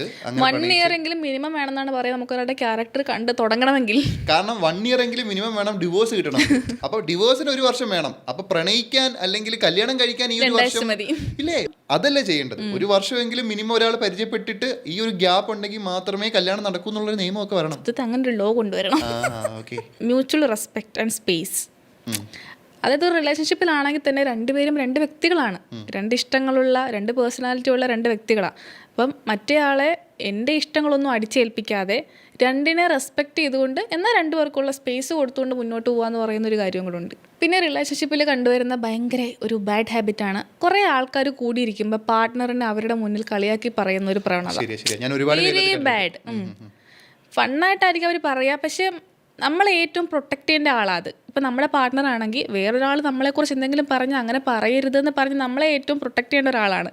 ആ ആൾ തന്നെ ഒരു സ്കാർ അവിടെ വരുത്തുന്നത് ഭയങ്കര പാടാണ്. ശരിയാ, ചിലർക്ക് അങ്ങനെ ഒരു തോന്നലുണ്ട്, ഇവിടെ എന്റെ അല്ല എനിക്ക് എന്തും പറയാനുള്ള സംഭവം വരും. സ്വന്തമാക്കിയെന്ന് വെച്ചാൽ എന്തും ചെയ്യാന്നില്ലല്ലോ. അപ്പൊ നേരത്തെ, ഇപ്പൊ അത് എങ്ങനെയാണെന്ന് അറിയത്തില്ല, നേരത്തെ ഒക്കെ ഇപ്പോൾ കല്യാണം കഴിച്ചിട്ടുള്ള ആൾക്കാരാണെങ്കിൽ അവരുടെ വൈഫിനെ ഇപ്പൊ ഫോണൊക്കെ വരുവാണെന്നുണ്ടെങ്കിൽ കൂട്ടുകാരുടെ കൂടെ, ഞാൻ കൂട്ടുകാരുടെ കൂടാ, നീ എന്താ ഇപ്പൊ എന്താ, മീൻസ് അങ്ങനെ, അതായത് ഇപ്പം വൈഫിന്റെ അടുത്ത് ഒരു അധികാരം കാണിക്കുന്നതാണ് പൗരുഷം എന്നുള്ള രീതിയിൽ തെറ്റിദ്ധരിക്കപ്പെട്ട, അല്ലെങ്കിൽ നമ്മളുടെ ഒരു മുൻതലമുറ നമ്മളെ, കാരണം ശരിക്കും നമ്മളുടെ പഴയ തലമുറ നമ്മളുടെ ഒരു പാഠപുസ്തകമല്ലേ.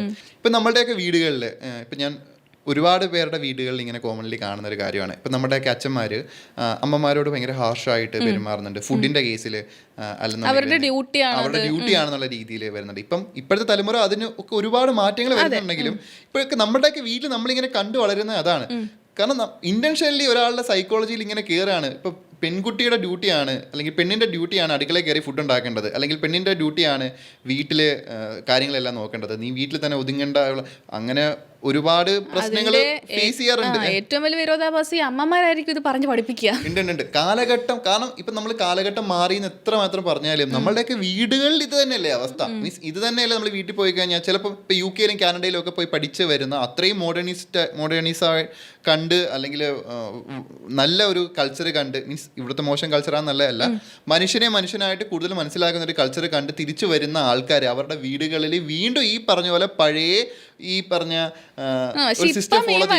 കുട്ടികൾ അത് മാറ്റാൻ കുറെ ശ്രമിക്കുന്നുണ്ട്. ആ എഫോർട്ട് ശ്രമിച്ചിട്ട് പറ്റാത്തവര് തിരിച്ചു പോയി അവിടെ സെറ്റിൽ ആവാനാണ് ശ്രമിക്കുന്നത്. ഞാൻ കൂടുതൽ വിശ്വസിക്കുന്നത് പൈസ ഒരു ഇമ്പോർട്ടൻ്റ് ആണെങ്കിൽ ഈ പുറത്ത് പോയി പഠിക്കണം അല്ലെങ്കിൽ അവിടെ സെറ്റിൽ ആവണം എന്നൊക്കെ പോകുന്നതിന്റെ തന്നെ ഉദ്ദേശം ഫ്രീഡം ആണ്. ഇപ്പൊ ഞാൻ ഒരു എക്സാമ്പിൾ പറഞ്ഞുതരാം. ഇപ്പം ഒരു കാനഡയിൽ പഠിക്കാൻ പോകുന്നു, കാനഡയിൽ പോയിട്ട് ലിവിംഗ് ടൂർ ആണെന്ന് പറഞ്ഞാൽ അത് വലിയ പ്രശ്നം ഉണ്ടാകത്തില്ല. UK-ലാണെങ്കിൽ പ്രശ്നം ഉണ്ടല്ലോ. അപ്പം ചിലപ്പോൾ വീട്ടുകാർ തന്നെ ഇവിടെ പ്രൗഡ്ലി പറയും എന്റെ മകൻ അവിടെ ലിവിംഗ് ടൂർ അവിടെ അറേഞ്ച്ഡ് മാരേജ് എന്ന് പറഞ്ഞാലാണ് അവർ ഞെട്ടുക. അതെ അതെ അതെ കറക്റ്റ്.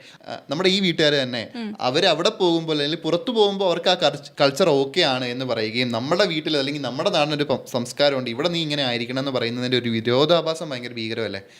അത് എല്ലാ കാര്യങ്ങളിലും ഉണ്ട്. ഇപ്പം പുറത്തു പോയി അല്ലെങ്കിൽ എറണാകുളത്ത് നിൽക്കുമ്പം ഒരു സ്ലീവ്ലെസ് ഇടുന്നതിനോ അല്ലെങ്കിൽ ഒരു ഷോർട്ട് ഡ്രസ് ഇടുന്നതിനോ കുഴപ്പമില്ലാത്ത വീട്ടുകാർ നമ്മൾ വീട്ടിൽ ചെല്ലുമ്പം അത് ഇടാൻ സമ്മതിക്കത്തില്ല. അതെന്തുകൊണ്ടാണ്? അവർ പക്ഷെ അത് നമ്മളും കൂടെ മനസ്സിലാക്കണം. അവരങ്ങനെ സൊസൈറ്റിയിലാണ് കഴിയുന്നത്. അവർക്ക് പെട്ടെന്ന് അതിൽ നിന്ന് പുറത്ത് കിടക്കുക പറയുന്നത് കുറച്ച് പാടാണ്.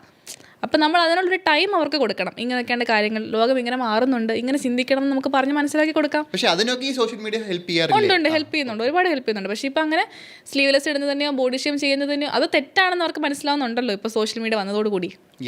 നമ്മളെക്കാൾ കൂടുതൽ ഇപ്പോൾ സോഷ്യൽ മീഡിയ അവരാ യൂസ് ചെയ്യുന്നത് പേരൻസ്. സത്യത്തിൽ നേരത്തെയൊക്കെ ഞാനിങ്ങനെ ഫോൺ നോക്കിയിരിക്കുമ്പോഴത്തേക്ക് അമ്മ ഇങ്ങനെ പറയുന്നത്, നീക്ക് ഏത് നേരം ഫോൺ നോക്കിയിരിക്കുന്നതാണല്ലോടാ, എന്തോ ഇത്ര ഇതിന്റെ കുത്തിക്കൊണ്ടിരിക്കുന്നത്, അച്ഛനും ഇത് തന്നെ പറയുന്നത്. ഇപ്പം ഞാൻ വീട്ടിൽ ചെന്ന് കഴിഞ്ഞാൽ എൻ്റെ മുഖത്തോട്ട് നോക്കത്തില്ല, ഇങ്ങനെ കുത്തും. ഇത് നോക്കിക്കൊണ്ടിരിക്കുക ഫേസ്ബുക്കിലും ഇൻസ്റ്റഗ്രാമിലും വാട്സാപ്പിലും മെസ്സേജസ് ഗ്രൂപ്പ്. കാരണം ഇവരാണ് കൂടുതൽ ഇത് എൻജോയ് ചെയ്യുന്നത്. കാരണം അങ്ങനെ ഒരു സംഭവം ഉണ്ടല്ലോ, ഇപ്പൊ നമ്മളുടെ സ്റ്റേജിൽ നമ്മളൊരു മെച്യൂരിറ്റി, നമ്മൾ അങ്ങനെ വന്ന ഒരു സ്റ്റേജ് ഉണ്ടല്ലോ, അതിലാണ് ഇപ്പൊ അവരിപ്പോ എൻജോയ് ചെയ്തോണ്ടിരിക്കുക. സോഷ്യൽ മീഡിയ, ഫേസ്ബുക്ക്, ഇൻസ്റ്റഗ്രാം ഒക്കെ ഇപ്പൊ അവര് എൻജോയ് ചെയ്തോണ്ടിരിക്കുകയാണ്. നേരത്തെ പറഞ്ഞ ബുള്ളിങ്ങിന്റെ കാര്യം പറഞ്ഞില്ലേ, അപ്പൊ നമുക്ക് ബോഡി ഷെയ്മിങ് ചെയ്യാം. ഇപ്പം നമ്മുടെ പാർട്ണറിനെ തന്നെ ഒരു സമൂഹത്തിന്റെ മുന്നിൽ നമ്മൾ ബോഡി ഷെയിം ചെയ്യുക എന്ന് പറയുന്നതിന് അത്രയും അസ്വസ്ഥ ഉണ്ടാക്കുന്ന ഒരു കാര്യം വേറെ ഉണ്ടോ? അതുപോലെ തന്നെ ചീത്ത വിളിക്കുന്ന ആൾക്കാര്, ശരിക്കും റിലേഷൻഷിപ്പിൽ തെറി പറയുന്ന ഒരു ഇപ്പൊ പല വാക്കുകളും ഞാൻ കേട്ടിട്ടുണ്ട്. എടി, ഡാഷ് മോളെ എന്നൊക്കെ പറയുന്നത് ഭയങ്കര കോമൺ ആയി യൂസ് ചെയ്യുന്ന ഒരു ട്രെൻഡ്. കാഷ്വലായി വിളിക്കുന്ന പോലെ ചീത്ത വിളിക്കുന്നു. അതെ അതെ, അതിപ്പം പേഴ്സണൽ ചാറ്റിലൊക്കെ ആണെന്നുണ്ടെങ്കിൽ അങ്ങനെ യൂസ് ചെയ്ത് അങ്ങനെ വിളിക്കുന്നു. അത് ചിലപ്പോ ഇവരുടെ ഇടയിൽ അത് കോമൺ ആയി കാണും. അതെന്താ പറയുക, അത് പറഞ്ഞ് അതങ്ങ് ഒരു ഇതായി പോയി, യൂസ്ഡ് ആയി പോയി. അവിടെ എന്ത് റെസ്പെക്റ്റാ കൊടുക്കുക? അത് ആ വ്യക്തിക്ക് കൊടുക്കാത്ത ഒട്ടും റെസ്പെക്ട് കൊടുക്കാത്തതിന്റെ ഏറ്റവും വലിയ ഉദാഹരണം അത് ചീത്ത വിളിക്കുക എന്ന് പറയുന്നത്. അത്ര കാഷ്വലായിട്ട് അപ്പം അവർക്ക് എന്ത് വാല്യൂ, ആ റിലേഷൻഷിപ്പിൽ ആ വ്യക്തിക്ക് എന്ത് വാല്യൂ അയാൾ കൊടുക്കുന്നത്?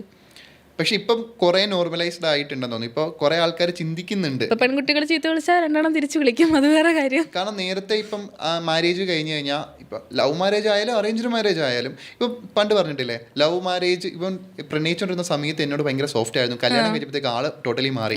കല്യാണം കഴിച്ച് കഴിഞ്ഞു ഇവൻ വീട്ടിൽ കാണുന്നത് അല്ലെ, മീൻസ് കല്യാണം കഴിച്ച് കഴിഞ്ഞിട്ട് ഇവൻ ഇങ്ങനെ ആയിരിക്കണം എന്ന് സമൂഹം ഡിമാൻഡ് ചെയ്യുന്ന പോലെ ശരിക്കും ഇവൻ അങ്ങനെ ഒരു തോന്നൽ വരത്തില്ലേ, ഇവന്റെ വീട്ടിൽ അച്ഛൻ അമ്മയോട് ഇങ്ങനെയാണ്, അല്ലെങ്കിൽ അമ്മാവൻ അമ്മായിയോട് ഇങ്ങനെയാണ്, അല്ലെങ്കിൽ ഇവന്റെ ചേട്ടൻ ചേച്ചിയോട് ഇങ്ങനെയാണ്, അപ്പം ഞാൻ എൻ്റെ ഭാര്യയോട് ഇങ്ങനെ ആയിരിക്കണം. അവർ അത്രയും നാൾ പ്രണയിച്ച് ഇരുന്ന കമിതാക്കളായിരിക്കാം, പക്ഷെ കല്യാണം കഴിച്ചു കഴിഞ്ഞിട്ട് ഒരു ഭർത്താവ് ഭാര്യയോട് ഇങ്ങനെയാണ് പെരുമാറേണ്ടത് എന്ന ഒരു സിസ്റ്റം. അത്രയും നാൾ ഒരുമിച്ച് ചില്ല് ചെയ്തുകൊണ്ടിരുന്നവർ കല്യാണം കഴിച്ചിട്ട് ഫസ്റ്റ് നൈറ്റ് രാവിലെ പിറ്റേ ദിവസം രാവിലെ എണീക്കുന്ന സമയത്തേക്ക് മറ്റേ ഇവരുടെ എക്സ്പെക്ടേഷൻ എന്താ, കുളിച്ച് ഇതുമായിട്ട് കാപ്പിയായിട്ട് വരുന്ന ഭാര്യ. ഇന്നത്തെ കാലത്ത് അങ്ങനെ എക്സ്പെക്ട് ചെയ്യത്തില്ലായിരിക്കാം, പക്ഷേ അങ്ങനെ പറയുന്ന ഒരു സമൂഹം ഇല്ലേ, മീൻസ് ഇവൻ പ്രണയിക്കുന്ന സമയത്ത് ഒന്ന്. പക്ഷെ അത് ചെയ്യാൻ പറ്റിയ അവളെ പ്രൊട്ടക്ട് ചെയ്യുക എന്നുള്ളത് മാത്രമേ ഉള്ളൂ അതിൽ സൊല്യൂഷൻ. കാരണം അവൾ എല്ലാം വിട്ട് പുതിയ വീട്ടിലേക്ക് വന്നിരിക്കുന്ന ഒരാളാണ്. അപ്പം അവൾ ഒരുപാട് ഇപ്പം കുടുംബക്കാർ അല്ലെങ്കിൽ അവിടുത്തെ അയൽവക്കക്കാർ മറ്റേ പുതിയ പെണ്ണെ കാണാൻ വരും, പല അഭിപ്രായങ്ങൾ പറയും, കുടുംബക്കാർ പലതും പറയും. ഇതൊക്കെ പറയുമ്പോൾ ഇവിടെ അവളെ പ്രൊട്ടക്ട് ചെയ്യേണ്ടത് ആ പയ്യനാണ്. അവൾക്കൊരു പരിചയമില്ലാത്തൊരു സ്ഥലമാണ്, ഒരു പരിചയമില്ലാത്ത അറ്റ്മോസ്ഫിയറാണ്, അത് അവൾ ഗ്രാസ്പായി വരുന്നതല്ലേ ഉള്ളൂ. അപ്പോൾ അവിടെ പയ്യൻ നമ്മൾ നേരത്തെ പറഞ്ഞ പോലെ ടീമായി നിന്ന് തന്നെ അവരത് നേരിടുക എന്നുള്ളതേ ഉള്ളൂ അതിലൊരു കാര്യം. ഒരു റിലേഷൻഷിപ്പിൽ ഒരു പ്രോബ്ലം ഉണ്ടാകുന്ന സമയത്ത് ഇപ്പം നമ്മൾ പറയുന്നില്ലേ ഒരു ടീമായിട്ട് നിന്നതിനെ ഫേസ് ചെയ്യണം എന്നുള്ളത്. ചിലപ്പോൾ ബേസിക്കായിട്ട് നിന്ന് ഒരാളോട് സോറി പറഞ്ഞു കഴിഞ്ഞാൽ തീരാവുന്ന ചില പ്രശ്നങ്ങളാണ് അതിനെ ഇട്ട് പെരുപ്പിച്ച് ആൾക്കാരോടും പറഞ്ഞ് ബാക്കിയുള്ളവരോടും പറഞ്ഞ് ഈഗോ വർദ്ധിപ്പിച്ചിട്ട് പലരുടെ അഭിപ്രായം കേൾക്കി വലിയൊരു പ്രശ്നമായിട്ട് ബ്രേക്കപ്പിലോട്ടും ഡിവോഴ്സിലോട്ടും ഒക്കെ വരുന്നത്. കാരണം ഒരു സോറിക്ക് ഒരു റിലേഷൻഷിപ്പിൽ ഭയങ്കര വാല്യൂ ഉണ്ട്. എനിക്ക് തോന്നുന്നു കുറേ പേര് ഈ സെൽഫ് വർത്തിനെയും ഈഗോയെയും തമ്മിൽ ക്ലാഷ് ആക്കുന്നുണ്ട്. ഇപ്പം നമുക്ക് നമ്മളുടെ ഒരു സെൽഫ് വർത്ത് നമുക്ക് വേണം, അതായത് ആത്മാഭിമാനം നമുക്ക് വേണം.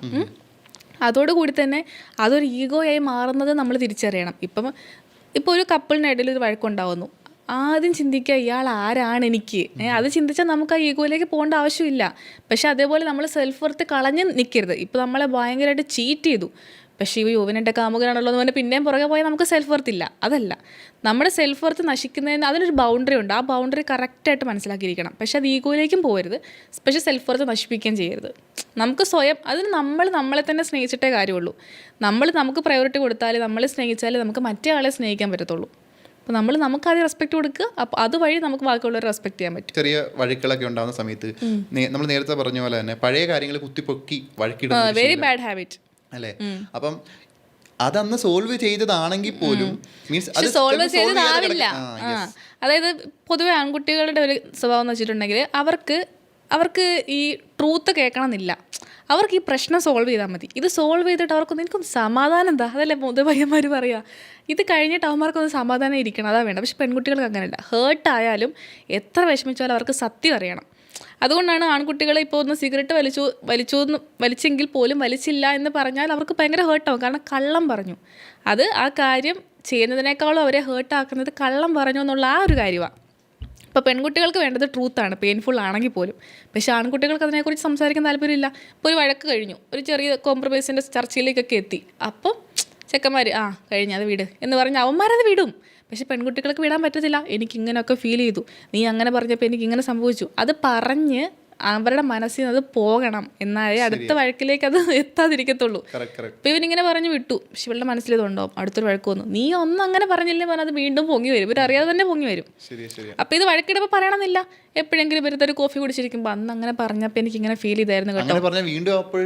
അല്ല, അത് പറയണം എന്ന് പറഞ്ഞാൽ നീ അങ്ങനെ പറഞ്ഞു, അങ്ങനെ അത് വഴക്കിലേക്ക് നയിക്കാതെ കാഷ്വലായിട്ടൊന്ന് സംസാരിക്കുമ്പം ഇങ്ങനെ പറയുക. അങ്ങനെ അത് രണ്ടുപേരും നമ്മളൊരു ഡിസിഷൻ എടുക്കണം.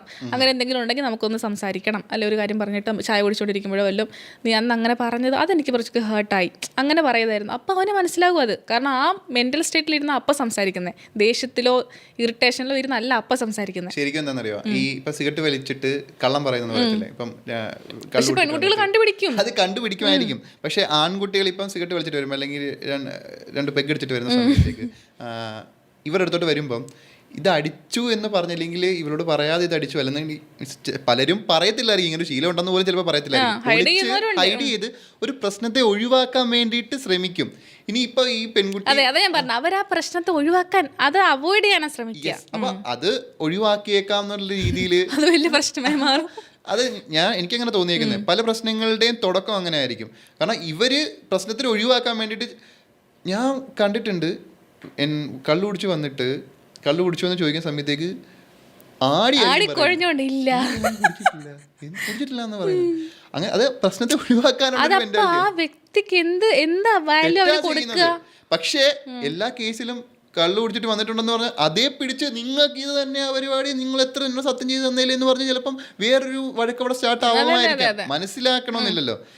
അതേ പറഞ്ഞു, രണ്ടുപേരും പറഞ്ഞ് മനസ്സിലാക്കി ഇങ്ങനെ സംസാരിച്ച് കമ്മ്യൂണിക്കേറ്റ് ചെയ്ത് തന്നെ അത് മുന്നോട്ട് കൊണ്ടുപോകാനേ പറ്റത്തുള്ളൂ. വ്യത്യസ്തമായിട്ടുള്ള ജീവിത സാഹചര്യങ്ങളിൽ നിന്ന് വരുന്ന രണ്ടുപേരായിരിക്കാം പ്രണയത്തിൽ ഏർപ്പെടുന്നത്. അപ്പം പണ്ട് മതങ്ങളൊക്കെ പറയുന്ന പോലെ എന്തുകൊണ്ട് എൻ്റെ മതത്തിൽപ്പെട്ട ഒരു പെൺകുട്ടീനെ തന്നെ നോക്കണമെന്ന് എന്നോട് പറയുന്നു, അല്ലെങ്കിൽ എൻ്റെ കാസ്റ്റിൽപ്പെട്ട ഈ സാഹചര്യങ്ങൾ ഈ പെൺകുട്ടിക്കും ഇവരുടെ വിശ്വാസങ്ങൾ, ശീലങ്ങൾ, വീട്ടിലെ പ്രവൃത്തികളെല്ലാം നേരത്തെ പരിചയമുള്ളത് കൊണ്ട്, ഒരു പുതുമ തോന്നാത്തത് കൊണ്ടും ഒരു അസ്വസ്ഥത തോന്നാത്തത് കൊണ്ടും ചിലപ്പോൾ ഒരുപാട് കാലം മുന്നോട്ട് പോകും എന്നുള്ളൊരു തോന്നലാകാം ഒരേ മതത്തിലുള്ളവരെ കല്യാണം കഴിക്കാൻ സമൂഹം പ്രോത്സാഹിപ്പിച്ചുകൊണ്ടിരുന്നത്. കാരണം മുഴുവനെ പറിച്ചു നടേണ്ട ആവശ്യം വരത്തില്ല അങ്ങനെ ഒരു കൾച്ചറിൽ തന്നെ കല്യാണം കഴിക്കുമ്പോൾ. പക്ഷെ അതേപോലെ തന്നെ ഇപ്പം ആൾക്കാർ പറയാം, നാട്ടിൽ അല്ലെങ്കിൽ കുടുംബക്കാർ പറയാണ് ഇന്ന മതത്തിൽ നിന്ന് മാത്രം നീ കല്യാണം കഴിക്കണം എന്ന് പറയുന്നത് ആ ഒരു കൺസേണിന്റെ പുറത്താണെന്ന് വെച്ചോ. പക്ഷെ മറ്റൊരു മതത്തിലുള്ള ഒരാളെ ഇവൾക്ക് ഇഷ്ടപ്പെട്ടെങ്കിൽ അത് ചെയ്യരുതെന്ന് പറയാനുള്ള അവകാശം അവർക്കില്ല. അവർക്ക് വേണമെങ്കിൽ പറയാം, നിനക്ക് ഈ കൾച്ചറിൽ നിന്ന് വേണമെങ്കിൽ തിരഞ്ഞെടുക്കാമെന്ന് പറയാം, ഒരു അഡ്വൈസ് പോലെ പറയാം. പക്ഷെ ആരെ തിരഞ്ഞെടുക്കണം, ആരുടെ കൂടെ ജീവിക്കണം എന്നുള്ളത് അവളുടെയോ അല്ലെങ്കിൽ അവൻ്റെയോ മാത്രം തീരുമാനമായിരിക്കണം. അതൊരു കല്യാണം കഴിച്ചിട്ട് വന്നിട്ട് ഇപ്പം ഒരു ക്രിസ്ത്യൻ ആയിട്ടുള്ള ഒരാൾ ഹിന്ദു കുടുംബത്തിലോട്ട് കല്യാണം കഴിച്ച് വരുന്ന സമയത്തേക്ക് അവിടുത്തെ സാഹചര്യങ്ങൾ, അല്ലെങ്കിൽ അവരുടെ ചർച്ചകൾ, അവരുടെ പ്രാർത്ഥനകൾ, അല്ലെങ്കിൽ അവരുടെ വിശ്വാസങ്ങൾ, രീതികൾ എല്ലാം ഡിഫറെന്റ് ആയിരിക്കും. ഇവർക്ക് ചിലപ്പോൾ ഒന്നിലും പങ്കെടുക്കാൻ പോലും ചിലപ്പം. പക്ഷേ അതേപോലെ തന്നെ അതൊരു ഭയങ്കര ബ്യൂട്ടി ഇല്ലേ, ഇത്രയും നാള് ഒരു ക്രിസ്ത്യൻ ഫാമിലി അല്ലെങ്കിൽ ഒരു ഹിന്ദു ഫാമിലി കഴിഞ്ഞിട്ട് പെൺകുട്ടി നേരെ തിരിച്ചുള്ള ഒരു സ്ഥലത്തേക്ക് വരുവാണ്. അവർക്ക് അവിടെ എല്ലാം പുതിയതാ, പുതിയ കാഴ്ചകൾ, പുതിയ വിശ്വാസങ്ങൾ, പുതിയ ആൾക്കാർ, അതിലൊരു ഭയങ്കര ഫ്രഷ്നെസ് ഉണ്ട്. അതേപോലെ തന്നെ ആ വീട്ടുകാരെ ഇവളുടെ ഈ മതത്തിലേക്ക് മാറ്റാനും ശ്രമിക്കുന്നതിൽ അർത്ഥമില്ല. അതല്ല ഞാൻ പറയുന്നത്. കുട്ടിയോട് പറയുന്ന പോലെ ഇതെല്ലാം പറഞ്ഞു കൊടുക്കാൻ പറ്റും, നമുക്ക് ആ കൾച്ചർ അറിയാൻ പറ്റും, പഠിക്കാൻ പറ്റും. ഇപ്പൊ ഇതിങ്ങനെയാണ്, ഇപ്പം അമ്പലത്തിൽ ഉത്സവങ്ങൾ നടക്കുന്നത്. അപ്പൊ ഇപ്പൊ ഒരു പള്ളിയിൽ മാത്രം പോയിരുന്ന ഒരു പെൺകുട്ടിക്ക് അമ്പലത്തിൽ പോകുന്നത്, ഞാൻ ക്രിസ്ത്യൻ ആണ്. അപ്പോൾ എനിക്ക് പള്ളി മാത്രം പോകുന്ന എനിക്ക് അമ്പലത്തിൽ പോകുമ്പോൾ എനിക്കത് വേറൊരു ഫീലുണ്ട്. നല്ല രസമാണ്, ഭയങ്കര പീസ്ഫുള്ളാണ്, കാമാണ്. അപ്പോൾ നമ്മളൊരു ടൂറിസ്റ്റ് പ്ലേസ് വിസിറ്റ് ചെയ്യുന്ന പോലെ അങ്ങനെ പോയി ഒരു ഡിഫൈൻ ഫീൽഡിൽ പോയി വിസിറ്റ് ചെയ്ത് വരാവുന്നൊരു സ്ഥലം. അതുപോലെ അതിലൊരു ഫ്രഷ്നെസ് ഉണ്ട്, അതിലൊരു രസമുണ്ട്. ശരിയാണ്, എനിക്ക് തോന്നിയിട്ടുണ്ട്. കാരണം ഞാൻ പള്ളിയിൽ പോകുന്ന സമയത്ത് എനിക്ക് അത് വേറൊരു ഫീലിംഗ് ആണ്. ഞാൻ അമ്പലത്തിൽ പോകുന്നത് ഒരു വിശ്വാസത്തിന്റെ അല്ലെങ്കിൽ ഒരു ഭക്തി പ്രാർത്ഥന എന്നുള്ള രീതിയിലല്ലേ. പള്ളിയിൽ പോകുന്ന സമയത്തേക്ക് ഈ ഒരു അറ്റ്മോസ്ഫിയർ, ഒരു ശാന്തത വേറൊരു രീതിയിൽ ശരിക്കും ഒരു ടൂറിസ്റ്റ് പ്ലേസിൽ പോയി മീൻസ് അങ്ങനെ ടൂറിസ്റ്റ് പ്ലേസ് എന്ന് ഞാൻ പറയല്ല. എന്നാലും എന്റെ അപ്പൊ ഞാൻ കൂടുതൽ പ്രാർത്ഥനയെക്കാളും കൂടുതൽ എന്റെ സെൽഫ് റിയലൈസേഷൻ, പ്രാർത്ഥനയേക്കാൾ കൂടുതൽ നമ്മൾ കാമായിട്ടിരിക്കാനും അതാണ് ശരിക്കും ആരാധനാലയങ്ങളുടെ ആൾക്കാർ പ്രാർത്ഥിക്കുന്നു. എനിക്കറിയാത്ത പ്രാർത്ഥനകൾ, എനിക്കറിയാത്ത രീതികൾ, അതിലൊക്കെ ഒരു കൗതുകം എനിക്ക് ശരിക്കും തോന്നിയിട്ടുണ്ട്. അപ്പൊ ഈ പള്ളിയിൽ നിൽക്കുന്ന ആൾക്കാർ ശ്രദ്ധിക്കുന്നതിനേക്കാൾ കൂടുതൽ പള്ളീനെ ശ്രദ്ധിക്കുന്നത് ചിലപ്പോൾ മറ്റേ ആളായിരിക്കും. കറക്റ്റ് ആയിട്ട് ഞാനിപ്പോ പള്ളിയിൽ പോകുമ്പോൾ അവിടുത്തെ കൊത്തുപണികൾ അല്ലെങ്കിൽ അവിടുത്തെ ചുവർ ചിത്രങ്ങൾ അല്ലെങ്കിൽ അവിടുത്തെ ഇപ്പം രൂപക്കൂട് വെച്ചേക്കുന്നത്, ഈ അച്ഛൻ നിന്ന് പ്രാർത്ഥിക്കുന്ന സ്ഥലങ്ങൾ, ഇതൊക്കെ എനിക്കൊരു ഭയങ്കര കൗതുകമാണ്. കാരണം ഞാൻ കുട്ടിക്കാലം മുതൽ ഇത് കാണുന്നില്ല. ഞാൻ വളരെ റീസൺ ഇത് കാണാൻ തുടങ്ങി. അടിസ്ഥാനപരമായി എല്ലാത്തിനെയും റെസ്പെക്ട് ചെയ്യാൻ പഠിക്കുക. അവർക്ക് അവരുടെ സ്പേസ് ഉണ്ട്, എനിക്ക് എൻ്റെ സ്പേസ് ഉണ്ട്. എൻ്റെ സ്പേസിൽ നിൽക്കാൻ എന്നെ അനുവദിക്കുക, നിങ്ങളുടെ സ്പേസിൽ നിൽക്കാൻ ഞാൻ നിങ്ങളെ അനുവദിക്കുക. പിന്നെ എനിക്ക് ഇപ്പം റീസെൻ്റ്ലി ഇതേപോലെ തന്നെ മതം അല്ലെങ്കിൽ ജാതിയൊക്കെ ഇൻവോൾവ് ചെയ്യുന്ന പോലെ തന്നെ ഇമ്പോർട്ടൻ്റ് ആയിട്ടുള്ള മറ്റൊരു കാര്യമാണ് കരിയർ ചൂസ് ചെയ്യുന്നത്. നമ്മളുടെ ഒരു ജോലി സ്ഥലം. ഇപ്പം സെയിം കരിയർ ഉള്ള ആൾക്കാർ തമ്മിൽ പ്രണയിക്കുന്ന സമയത്ത് അല്ലെങ്കിൽ അവർക്ക് കുറച്ചുകൂടെ മനസ്സിലാക്കാൻ പറ്റും. ഇപ്പം പ്രത്യേകിച്ച് മീഡിയ ഫീൽഡിലൊക്കെ നിൽക്കുമ്പോഴാണെങ്കിൽ ഒരു വൈഫ് മീഡിയ ഫീൽഡിലാണ്, ഹസ്ബൻഡ് വേറെ ഒരു കോർപ്പറേറ്റ് ഫീൽഡിലാണെന്നുണ്ടെങ്കിൽ ഒരുപക്ഷെ ഇവളുടെ ജോലി രീതികൾ അല്ലെങ്കിൽ സമയം 24 hour വർക്ക് ചെയ്യേണ്ടി വരും, നൈറ്റിൽ ഷൂട്ട് ചെയ്യേണ്ടി വരും, അല്ലെങ്കിൽ എഡിറ്റ് ചെയ്യേണ്ടി വരും, ട്രാവൽ ചെയ്യേണ്ടി വരും. അപ്പം അതൊക്കെ ഒരു പ്രോബ്ലം ആകും. അങ്ങനെ കുറേ പ്രശ്നങ്ങൾ ഇവരുടെ റിലേഷൻഷിപ്പിൽ ഉണ്ടാവാൻ വഴിയുണ്ട്. തിരിച്ചാണെങ്കിൽ ഇപ്പോൾ കറക്റ്റ് ഒരു 9 to 5 ജോബ് അല്ലാത്ത ജോലികളാണ്. ഈ 9 to 5 ജോബ് ചെയ്യുന്നവർക്ക് മറ്റേതിന്റെ ഒരു അറിയണമെന്നില്ല, മറ്റേ ബുദ്ധിമുട്ടും എന്താ അത്ര ലേറ്റ് ആവുന്നത്. ഒരുപാട് സംസാരങ്ങൾ അവരുടെ രീതിയെ ആയിരിക്കണം എന്നില്ല ഇവർക്ക്. അപ്പൊ ചിലപ്പം ഞാൻ കണ്ടിട്ടുണ്ട് ഭാര്യയ്ക്ക് നൈറ്റ് ഷിഫ്റ്റ്, ഭർത്താവിന് മോർണിംഗ് ഷിഫ്റ്റ്, ഇവർ തമ്മിൽ കാണുന്നത് പോലുമില്ല. അപ്പൊ ഈ ഒരു ജോലി സാഹചര്യങ്ങൾ ഈ മതം എന്നുള്ള രീതിയിൽ പണ്ട് പറഞ്ഞത് ഒരേ സംസ്കാരം ഫോളോ ചെയ്യാൻ വേണ്ടിയിട്ട് അത് ഹെൽപ്പ് ചെയ്യും. അതേപോലെ തന്നെ ഒരേ കൾച്ചർ മീൻസ് ഒരേ ഒരു വർക്ക് കൾച്ചർ ഫോളോ ചെയ്ത് കഴിഞ്ഞാൽ കുറച്ചും കൂടെ റിലേഷൻഷിപ്പ് ഈ കാലഘട്ടത്തിൽ മതത്തിനേക്കാളും കൂടുതൽ സെയിം ഫീൽഡിലുള്ള ആൾക്കാരെ കല്യാണം കഴിക്കുന്നത് കുറച്ചുകൂടെ ബെറ്റർ റിലേഷൻ ആണ്. ഇപ്പൊ എനിക്ക് തോന്നുന്നു കപ്പിള് ഒരേ ഫീൽഡ് അല്ലെങ്കിൽ പോലും രണ്ടാളും അങ്ങോട്ടും ഇങ്ങോട്ടും അവരെ മറ്റൊരാളുടെ ഫീൽഡിനെ പഠിക്കുകയും അതിനെ കൂടുതൽ ക്യാരി ഫോർവേഡ് ചെയ്യാൻ അവരെ ഹെൽപ്പ് ചെയ്യുകയും ചെയ്യുന്നതായിട്ട് എനിക്ക് തോന്നിയിട്ടുണ്ട്. ഇപ്പം മീഡിയയിൽ ഒട്ടും താല്പര്യമില്ലാത്തൊരു ഹസ്ബൻഡ് ആണെങ്കിൽ പോലും വൈഫ് ചിലപ്പം മീഡിയ ഫീൽഡിലായിരിക്കും. പക്ഷെ ഭയങ്കര സപ്പോർട്ടീവാണ് ഇപ്പോഴത്തെ ആൾക്കാർ, അങ്ങോട്ടും ഇങ്ങോട്ടും സപ്പോർട്ടീവാണ്. നല്ല കാര്യം തന്നെ. ഹെൽത്തി റിലേഷൻഷിപ്പിൽ ഇരിക്കുന്ന ആൾക്കാർക്ക് ഒരു ഗേൾ ഓർ ബോയ് അവർക്കൊരു ബെസ്റ്റ് കാണില്ല എന്ന് ഞാൻ സീരിയസ്ലി ഞാൻ മനസ്സിലാക്കിയ ഒരു കാര്യമാണ്. ഞാൻ ഒരുപാട് പേരുടെ എൻ്റെ ഫ്രണ്ട്സിൻ്റെ ആണെങ്കിലും അല്ലെന്നുണ്ടെങ്കിൽ ഞാൻ കാണുന്ന ആൾക്കാരുടെ ആണെങ്കിലും ഞാൻ മനസ്സിലാക്കിയ ഒരു കാര്യമാണ്, ഹെൽത്തി ആയിട്ടുള്ള റിലേഷൻഷിപ്സിൽ ബെസ്റ്റ് കാണത്തില്ല. ഇപ്പൊ എന്നെ സംബന്ധിച്ചിടത്തോളം അങ്ങനത്തെ ഒരു റിലേഷൻഷിപ്പിൽ അവരുടെ പാർട്ട്ണർ ആയിരിക്കും അവരുടെ ആ ഫ്രണ്ട്. എനിക്ക് ഒരു ഗേൾ ബെസ്റ്റി ഉണ്ട്. അപ്പൊ അവിടെ ഒരു സാധ്യതയുണ്ട്, ഒരു പ്രോബബിലിറ്റിയാ ഇയാൾക്ക് ഇയാളുടെ റിലേഷൻ ആവാനുള്ള ഒരു പ്രോബബിലിറ്റി. എന്തൊക്കെ പറഞ്ഞാലും അവിടെ ഒരു സാധ്യത നിലനിൽക്കുന്നുണ്ട്, ഇല്ലേ? എനിക്ക് പേഴ്സണലി ചോദിച്ചായിട്ടേ തോന്നുന്നു. എങ്ങനെ ഒരു അത് ബെസ്റ്റ് എന്നൊക്കെ ഒരാൾക്കാർ ലേബൽ ചെയ്യുന്നതല്ലേ. ഇപ്പം നിനക്ക് നല്ലൊരു ഫീമെയിൽ ഒരു ഫ്രണ്ട്, അതായത് റിലേഷൻഷിപ്പ് ഇപ്പോൾ നമുക്ക് കാണുമ്പോഴേ അറിയാം അങ്ങനത്തെ പോസിറ്റീവ്നെസ് പെൺപിള്ളേർക്ക് കൂടുതൽ വരുന്നത് മറ്റൊരു പെൺകുട്ടി ആയതുകൊണ്ടാണ്. ചിലപ്പോൾ നിങ്ങൾക്ക് തോന്നാത്ത ആ പെൺകുട്ടിയുടെ ക്യാരക്ടേഴ്സ് ഈ പെൺകുട്ടിക്ക് തോന്നും, അതുകൊണ്ടായിരിക്കും. പക്ഷേ റിലേഷൻഷിപ്പ് തന്നെ ഇപ്പൊ പല രീതിയിലുള്ള റിലേഷൻഷിപ്സ് ഉണ്ടല്ലോ. ഓപ്പൺ റിലേഷൻഷിപ്സ് ഉണ്ട്, സിറ്റുവേഷൻഷിപ്സ് ഉണ്ട്, അതൊക്കെ പല തരത്തിലുള്ള സാധനമുണ്ട്. ഞാൻ പറയുന്നത് ഒരു ഹെൽത്തി സാധാരണ റിലേഷൻഷിപ്പ്. ഹെൽത്തി എന്ന് പറയുന്നതും ഓരോ ആൾക്കാർക്കും വ്യത്യസ്തമല്ലേ. ഇപ്പം എനിക്കൊരു ഹെൽത്തി റിലേഷൻഷിപ്പായിട്ട് തോന്നുന്നത് വേറൊരാൾക്ക് ഹെൽത്തി ആവണമെന്നില്ല. അതുപോലെ തന്നെ ഒരു റിലേഷൻഷിപ്പിൽ ഇപ്പം നമ്മളൊരു റിലേഷൻഷിപ്പിലായിരിക്കുന്ന ആൾക്കാർ തമ്മിൽ സോറി പറയുക, താങ്ക് യു പറയുക എന്നൊക്കെ പറയുന്നത് ഫോർമാലിറ്റീസ് ആണ്. അത് പറയല്ലെന്ന് ആൾക്കാർ പറയും. സത്യത്തിൽ അത് പറയണ്ടേ? തീർച്ചയായിട്ടും പറയണം. സോറി നമ്മൾ നേരത്തെ സംസാരിച്ച പോലെ തന്നെ സോറി എന്തായാലും പറയണം. അത് ചിലപ്പോൾ ഒരു വലിയ പ്രശ്നം ഉണ്ടാകാൻ പോകുന്നൊരു ഭൂകമ്പം തന്നെ ചിലപ്പം സോറിയിൽ ചിലപ്പം ഇല്ലാണ്ടായി പോകും. അതേപോലെ തന്നെ താങ്ക് യു, എന്തെങ്കിലും ഒരു സേവനം അല്ലെങ്കിൽ ഒരു കാര്യം നീ എനിക്ക് ചെയ്തു തന്നു കഴിഞ്ഞാൽ നിന്നോട് താങ്ക് യു പറയാൻ ഞാൻ എന്തിനാ മടിക്കുന്നത്? അത് പറയണം. കാരണം അത് അവളുടെ ഉത്തരവാദിത്വമാണെന്ന് വിചാരിച്ചുകൊണ്ടിരിക്കുന്നതാണ് ഒരു ഭൂരിഭാഗം സമൂഹവും. അത് അവളുടെ ആദ്യം വിചാരിച്ചില്ലെങ്കിൽ പോലും ഇവളിങ്ങനെ ചെയ്തു കൊടുത്തോണ്ടേ ഇരിക്കുമ്പോൾ അത് ഉത്തരവാദിത്വമാണെന്നുള്ള ചിന്ത തന്നെ വരും, സ്വാഭാവികമായിട്ടും വരും. പിന്നെ ഇതിന്റെ കൂടെ തന്നെ ഇമ്പോർട്ടൻ്റ് ആയിട്ടൊരു കാര്യമാണ് ഐ ലവ് യു പറയുക. ഇഷ്ടം തോന്നുന്ന സമയത്ത് ലവ് യു പറയുക. മിസ് ചെയ്യുന്നുണ്ടെങ്കിൽ എക്സ്പ്രസീവ് ആവുന്ന സമയത്ത് ഇപ്പൊ തിരിച്ചാണെങ്കിലും ഒരു ആണങ്ങോട്ടും പെണ്ണിങ്ങോട്ടും ഇതിങ്ങനെ പറയുന്ന സമയത്ത് ഇവരുടെ തമ്മിലുള്ളൊരു ബോണ്ട് വർദ്ധിക്കുക. അവിടെ ഈ പറഞ്ഞ എത്ര ഏജ് ആയാലും റിലേഷൻഷിപ്പ് എത്ര നാൾ മുന്നോട്ട് പോയാലും അല്ലെങ്കിൽ ഇത്രയും നാളത്തെ റിലേഷൻഷിപ്പ് ആണെങ്കിലും ആദ്യത്തെ ആ ഫ്രഷ്നെസ്സിൽ ആ ഒരു തീയിൽ മുന്നോട്ട് പോകാൻ വേണ്ടിയിട്ട് അത് നമ്മൾ ആദ്യം പറഞ്ഞ പോലത്തെ എഫോർട്ട് ഇടുന്നതിൽ പ്രധാന പങ്ക് വഹിക്കുന്ന ഒരു കാര്യമാണിത്. അതെ അതെ അതെ അതെ കറക്റ്റ് ആണ്. ഐ ലവ് യു പറയുക, മിസ് യു പറയുക, സോറി പറയുക, താങ്ക് യു പറയുക, പൂ കൊടുക്കുക, ഇടയ്ക്ക് സർപ്രൈസ് ചെയ്യുക. ഓക്കെ, രണ്ടുപേര് ആത്മാർത്ഥമായിട്ട് പ്രണയിച്ചിരുന്നവര് അവർ ബ്രേക്കപ്പ് ആയതിനു ശേഷം ആജന്മ ശത്രുക്കളായിട്ട് മാറുന്ന കാഴ്ചകളുണ്ട്, ഒരുപാട് കാണാറുണ്ട്. അവരുടെ ഈഗോ വർദ്ധിച്ച് അവര് മറ്റൊരാളെ ലോകത്തില്ലാത്ത കുറ്റം എല്ലാം അവരെ കുറിച്ച് പറയും. യെസ്, അപ്പം കാരണം പക്ഷെ അതേപോലെ അല്ലാത്തവരും ഉണ്ട്. അത് ശരിക്കും ഒരു മോശം കാര്യമല്ലേ? കാരണം അത്രയും നാൾ അയാൾ നമ്മുടെ ഫേവറേറ്റ് ആളായിരുന്നില്ല. ഉറപ്പായിട്ടും എനിക്ക് തോന്നിയിട്ടുള്ളത് ഇപ്പം നമ്മൾ റിലേഷൻഷിപ്പിലും സ്നേഹത്തിലും ഒക്കെ കാണിക്കേണ്ട ഒരു റെസ്പെക്റ്റ് ഉണ്ടല്ലോ, ഒരു മര്യാദ. ഇപ്പം നമ്മളൊരാളെ ഇഷ്ടപ്പെട്ട് അയാളെ പുറകെ നടക്കുമ്പം കാണിക്കേണ്ട മര്യാദകളുണ്ടല്ലോ. അയാളെ മറ്റേ ടോർച്ചർ ചെയ്യാതെ, അയാളെ ശല്യപ്പെടുത്താതെ നമ്മൾ അയാളോട് സ്നേഹം പറയണം. അതാണല്ലോ ഒരു മര്യാദ. അതുപോലെ തന്നെ നമ്മൾ ആ റിലേഷൻ ബ്രേക്ക് ചെയ്യുമ്പോഴും ആ മര്യാദ കാണിക്കണം, ഒരു റെസ്പെക്റ്റ് കൊടുക്കണം. ആ രണ്ട് വ്യക്തികളുടെ റെസ്പെക്റ്റോ പോട്ടെ, നിങ്ങൾ തമ്മിലുണ്ടാകുന്നൊരു ബോണ്ട് ഉണ്ടല്ലോ, ആ ഒരു ബന്ധത്തിന് ആ റെസ്പെക്റ്റ് കൊടുക്കണം. ഞാൻ കണ്ടിട്ടുള്ള ഒരു കാര്യമുണ്ട്, അതായത് ഇപ്പോൾ ഒരാൾ ബ്രേക്കപ്പ് ചെയ്യാൻ തീരുമാനിച്ചു എങ്കിൽ ഇവർ പറയുന്നതിന് മുന്നേ ഒരു ബ്രേക്കപ്പ് ബിൽഡിംഗ് എന്ന് പറഞ്ഞൊരു പ്രോസസ് ഉണ്ട്. അതായത് ചുറ്റുമുള്ളവരോടെല്ലാം ഇയാളുടെ കുറ്റങ്ങൾ, മറ്റേയാളുടെ കുറ്റങ്ങൾ ഇങ്ങനെ പറഞ്ഞുകൊണ്ടിരിക്കുക, എന്തിനും ഏതിനും ചെറിയ ചെറിയ കുറ്റങ്ങൾ കാണുക. ഇയാൾ ഭയങ്കര നല്ലൊരു മനുഷ്യനാണെന്ന് മറ്റുള്ളവർ മറ്റേയാളുടെ കുറ്റം കൊണ്ടാണ് ഇയാൾ വിട്ടിട്ട് പോയതെന്നും അല്ലെങ്കിൽ അങ്ങനെ പ്രശ്നങ്ങൾ ബിൽഡ് ചെയ്ത് അതിനെ സോർട്ട് ചെയ്യേണ്ട, അത് കൃത്യം നമുക്ക് ചിലപ്പോൾ മനസ്സിലാവും പുറത്തു നിന്ന് കാണുമ്പോൾ. ഇങ്ങനെയുള്ള ഒരു ബിൽഡിങ്, ഒരു ബ്രേക്കപ്പ് ബിൽഡിങ്, അതിൽ രണ്ടുപേരുടെയും ഭാഗത്ത് പ്രശ്നമുണ്ടെന്നാണ് എനിക്ക് തോന്നുന്നത്. എനിക്ക് തോന്നിയിട്ടുണ്ട്. അത് ശരിയാട്ടോ. കാരണം ഇയാൾക്ക് ഈ ബിൽഡിങ് മനസ്സിലാക്കാൻ പറ്റുന്നില്ലെന്നുള്ളൊരു ഇല്ല. ചിലപ്പോൾ ബിൽഡ് ചെയ്ത് വന്നിരുന്ന ആ പ്രശ്നങ്ങളെല്ലാം ആ ബിൽഡ് ചെയ്ത ആൾക്ക് വലിയ പ്രശ്നങ്ങളായിരിക്കും, മറ്റേ ആൾക്ക് അത് നിസ്സാര കാര്യമായിരിക്കും. അപ്പോൾ അത് ലൈഫ് ലോങ് ഈ ആൾക്ക് ഇപ്പം എനിക്ക് ഭയങ്കര വലുതായിട്ടുള്ള കാര്യങ്ങൾ നിനക്ക് പിന്നെ അതൊക്കെ എന്തെന്ന് പറഞ്ഞ് നീ അതിനെ തഴഞ്ഞാൽ അതെനിക്ക് ഭയങ്കര ഹേർട്ട്ഫുള്ളാണ്. ഇപ്പം അതിനെക്കുറിച്ച് സംസാരിച്ചില്ലെങ്കിൽ പോലും, ഇപ്പം അങ്ങനെ ഇരിക്കും, നിനക്ക് ഇങ്ങനെ വിഷമം ഉണ്ടോ എന്ന് ചോദിച്ചില്ലെങ്കിൽ പോലും ഒന്ന് പോയടി, ഇതൊക്കെ ഒരു വിഷമാണോ എന്ന് പറയുന്നതാണ് ഏറ്റവും വലിയ വിഷമം. അത് കറക്റ്റാ. റിലേഷൻഷിപ്പ് ഇരിക്കുമ്പോഴും അത് ഓക്കെ. പക്ഷേ ഇപ്പൊ ഞാൻ മനസ്സിൽ തീരുമാനിച്ചു എനിക്ക് ബ്രേക്കപ്പ് ചെയ്യണം അല്ലെങ്കിൽ എനിക്ക് ഡിവോഴ്സ് ചെയ്യണം, അപ്പോൾ ആ സമയത്ത് തന്നെ പറയണ്ടേ?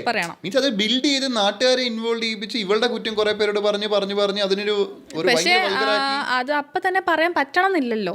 സിറ്റുവേഷൻസ് ആണ് അതൊക്കെ, സിറ്റുവേഷൻ അല്ലേ. ഇപ്പൊ മറ്റേ ആളോട് ശത്രുത ഉണ്ടെങ്കിൽ അതിന്റെ സ്കാർ നമ്മുടെ ഉള്ളിലായിരിക്കും. അവൻ അങ്ങനെയാണ് ഇങ്ങനെയാണ്, മറ്റേ ആളത് അറിയുന്ന പോലും ഉണ്ടാവില്ല. അപ്പൊ നമ്മളെ തന്നെ അത് നശിപ്പിക്കത്തുള്ളൂ.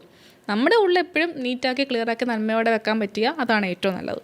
ഇപ്പോൾ പ്രണയത്തിൽ നമ്മൾ കൊടുക്കുന്ന സ്പേസ്, അതായത് ഇയാൾക്ക് ഒരു പേഴ്സണൽ ടൈം കൊടുക്കണം എന്നുള്ളത് ഒരു മാൻഡേറ്ററി കാര്യമാക്കി കഴിഞ്ഞു കഴിഞ്ഞാൽ കുറച്ചും കൂടെ ഒക്കെ ഒരു ഹെൽത്തി റിലേഷൻഷിപ്സ് എല്ലാവർക്കും മെയിൻറ്റെയിൻ ചെയ്തുകൊണ്ട് പാർട്ണറുമായിട്ടുള്ള ടൈം. അതായത് ഇപ്പം പാർട്ണർ വേറെ ഫ്രണ്ട്സിൻ്റെ കൂടെ പോയിട്ടുണ്ടെങ്കിൽ അല്ലെങ്കിൽ ഫാമിലി ആയി പോയിട്ടുണ്ടെങ്കിൽ എപ്പോഴും വിളിച്ച് എന്നോട് സംസാരിച്ചോണ്ടിരിക്കണം, ഓരോ കാര്യങ്ങൾ അപ്ഡേറ്റ് ചെയ്തോണ്ടിരിക്കണം എന്ന് പറയുന്ന അങ്ങനെ പറയുന്ന ആ മെന്റാലിറ്റി ഉള്ള ആണുങ്ങളും പെണ്ണുങ്ങളും ഉണ്ട്.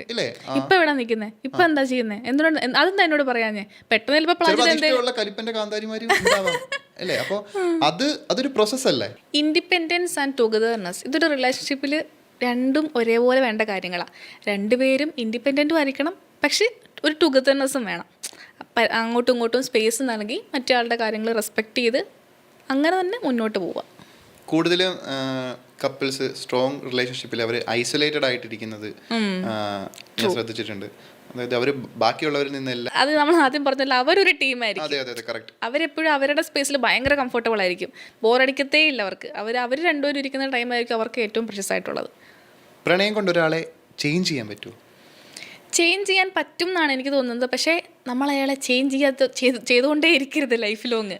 അതിലെനിക്ക് തോന്നുന്നത് ഇപ്പോൾ നമ്മൾ തമ്മിൽ റിലേഷൻ ആവുന്ന സമയത്ത് എൻ്റെ ക്യാരക്ടർ എക്സ്ട്രീംലി ഡിഫറെൻ്റ് ആയിരുന്നു.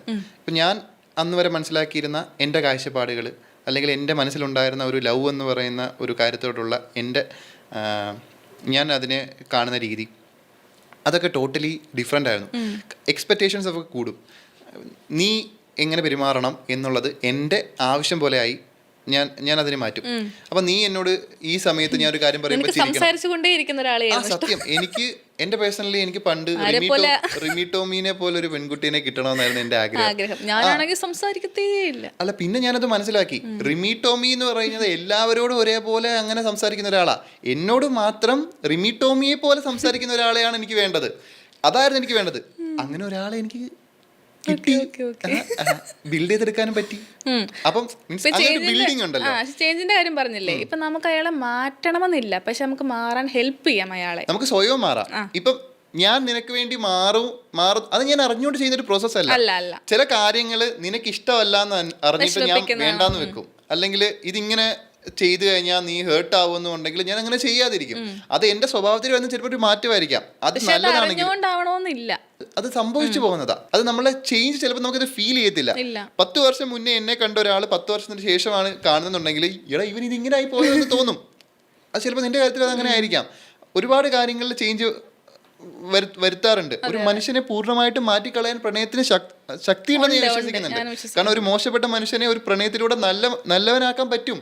ഒരു മോശപ്പെട്ട ആളെ അത് ഇങ്ങനെ റോങ് ആയി ചിന്തിക്കരുത്. അതായത് ഇപ്പോൾ ഒരു നല്ല മനുഷ്യനെ ഒരു മോശം മനുഷ്യനെ നല്ലവനാക്കാൻ വേണ്ടി കല്യാണം കഴിപ്പിക്കുന്ന കേസുകളുണ്ട്. അങ്ങനെയല്ല, അങ്ങനെ അത് തെറ്റാണ്. ഇപ്പം എനിക്ക് നിന്നിലൊരു സ്പാർക്ക് തോന്നുന്നു. അപ്പൊ നിനക്ക് ഞാൻ, അതായത് ഈ മോശം കാര്യം എന്ന് പറഞ്ഞു കഴിഞ്ഞാൽ ആൾക്കാരെ ഡിസ്റെസ്പെക്ട് ചെയ്യുക, തെറി പറയുക, മീൻസ് മോശം ക്യാരക്ടറിന്റെ മോശം ഇതല്ല ഞാൻ പറയുന്നത്. ഞാൻ റിലേഷൻഷിപ്പില് ഇയാൾ എന്നോട് പെരുമാറുന്ന രീതികളുടെ കാര്യമാണ് ഞാൻ ഉദ്ദേശിച്ചത്. ഇയാൾ എന്നോട് ചിലപ്പം ഞാൻ ഉദ്ദേശിക്കുന്ന രീതിയിൽ റെസ്പെക്റ്റിന്റെ അല്ല, ഉദ്ദേശിക്കുന്ന രീതിയിൽ അവബിളായിട്ട് ചിലപ്പോൾ പെരുമാറുന്നില്ലായിരിക്കാം. അല്ലെങ്കിൽ ഇയാൾക്ക് ചില മോശം ഹാബിറ്റ്സ് ഉണ്ടാവാം, പുകവലി, മദ്യപാനം ഒക്കെ പോലെയുള്ള. അല്ലെങ്കിൽ ദേഷ്യപ്പെടുന്ന ഒരു, അത് ഭയങ്കര ഒരു ഇമ്പോർട്ടന്റ് കാര്യമാണ്, ദേഷ്യപ്പെടല്. അപ്പം ഈ ഫ്രസ്ട്രേഷൻ എല്ലാം ഉള്ളി വെച്ചിട്ട്, ചൈൽഡ്ഹുഡ് ട്രോമാസ് ഒക്കെ വെച്ചിട്ട് ദേഷ്യപ്പെടുന്ന അതൊരു മെന്റൽ കണ്ടീഷൻ ആയിട്ടല്ല ഞാൻ പറയുന്നത്. അങ്ങനെ ഒരു മെന്റൽ കണ്ടീഷൻ ആണെങ്കിൽ ഒരു ക്ലിനിക്കൽ ട്രീറ്റ്മെന്റ് തന്നെ അത് ചെയ്യണം.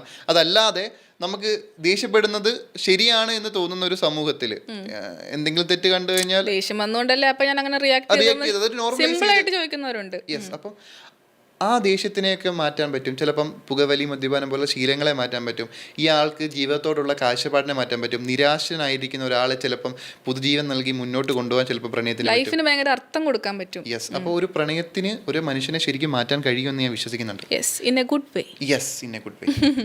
ചിലപ്പം പ്രണയ നൈരാശ്യത്തിൽ ഒരാൾ ഒരു ബാഡ് വേയിലൂടെ പോകാൻ സാധ്യതയുണ്ട്. അതുകൊണ്ടാണ് ചിലപ്പം മറ്റൊരു പ്രണയം വഴി വേണമെങ്കിൽ തിരിച്ചു കൊണ്ടുവരാനും പറ്റും. സോ പ്രണയിച്ചുകൊണ്ടേ ഇരിക്കുക എന്നത് ഒരു ഇമ്പോർട്ടന്റ് ആയിട്ടുള്ള കാര്യമാണ്. പ്രണയം നിലനിർത്താൻ ശ്രമിച്ചുകൊണ്ടിരിക്കുക.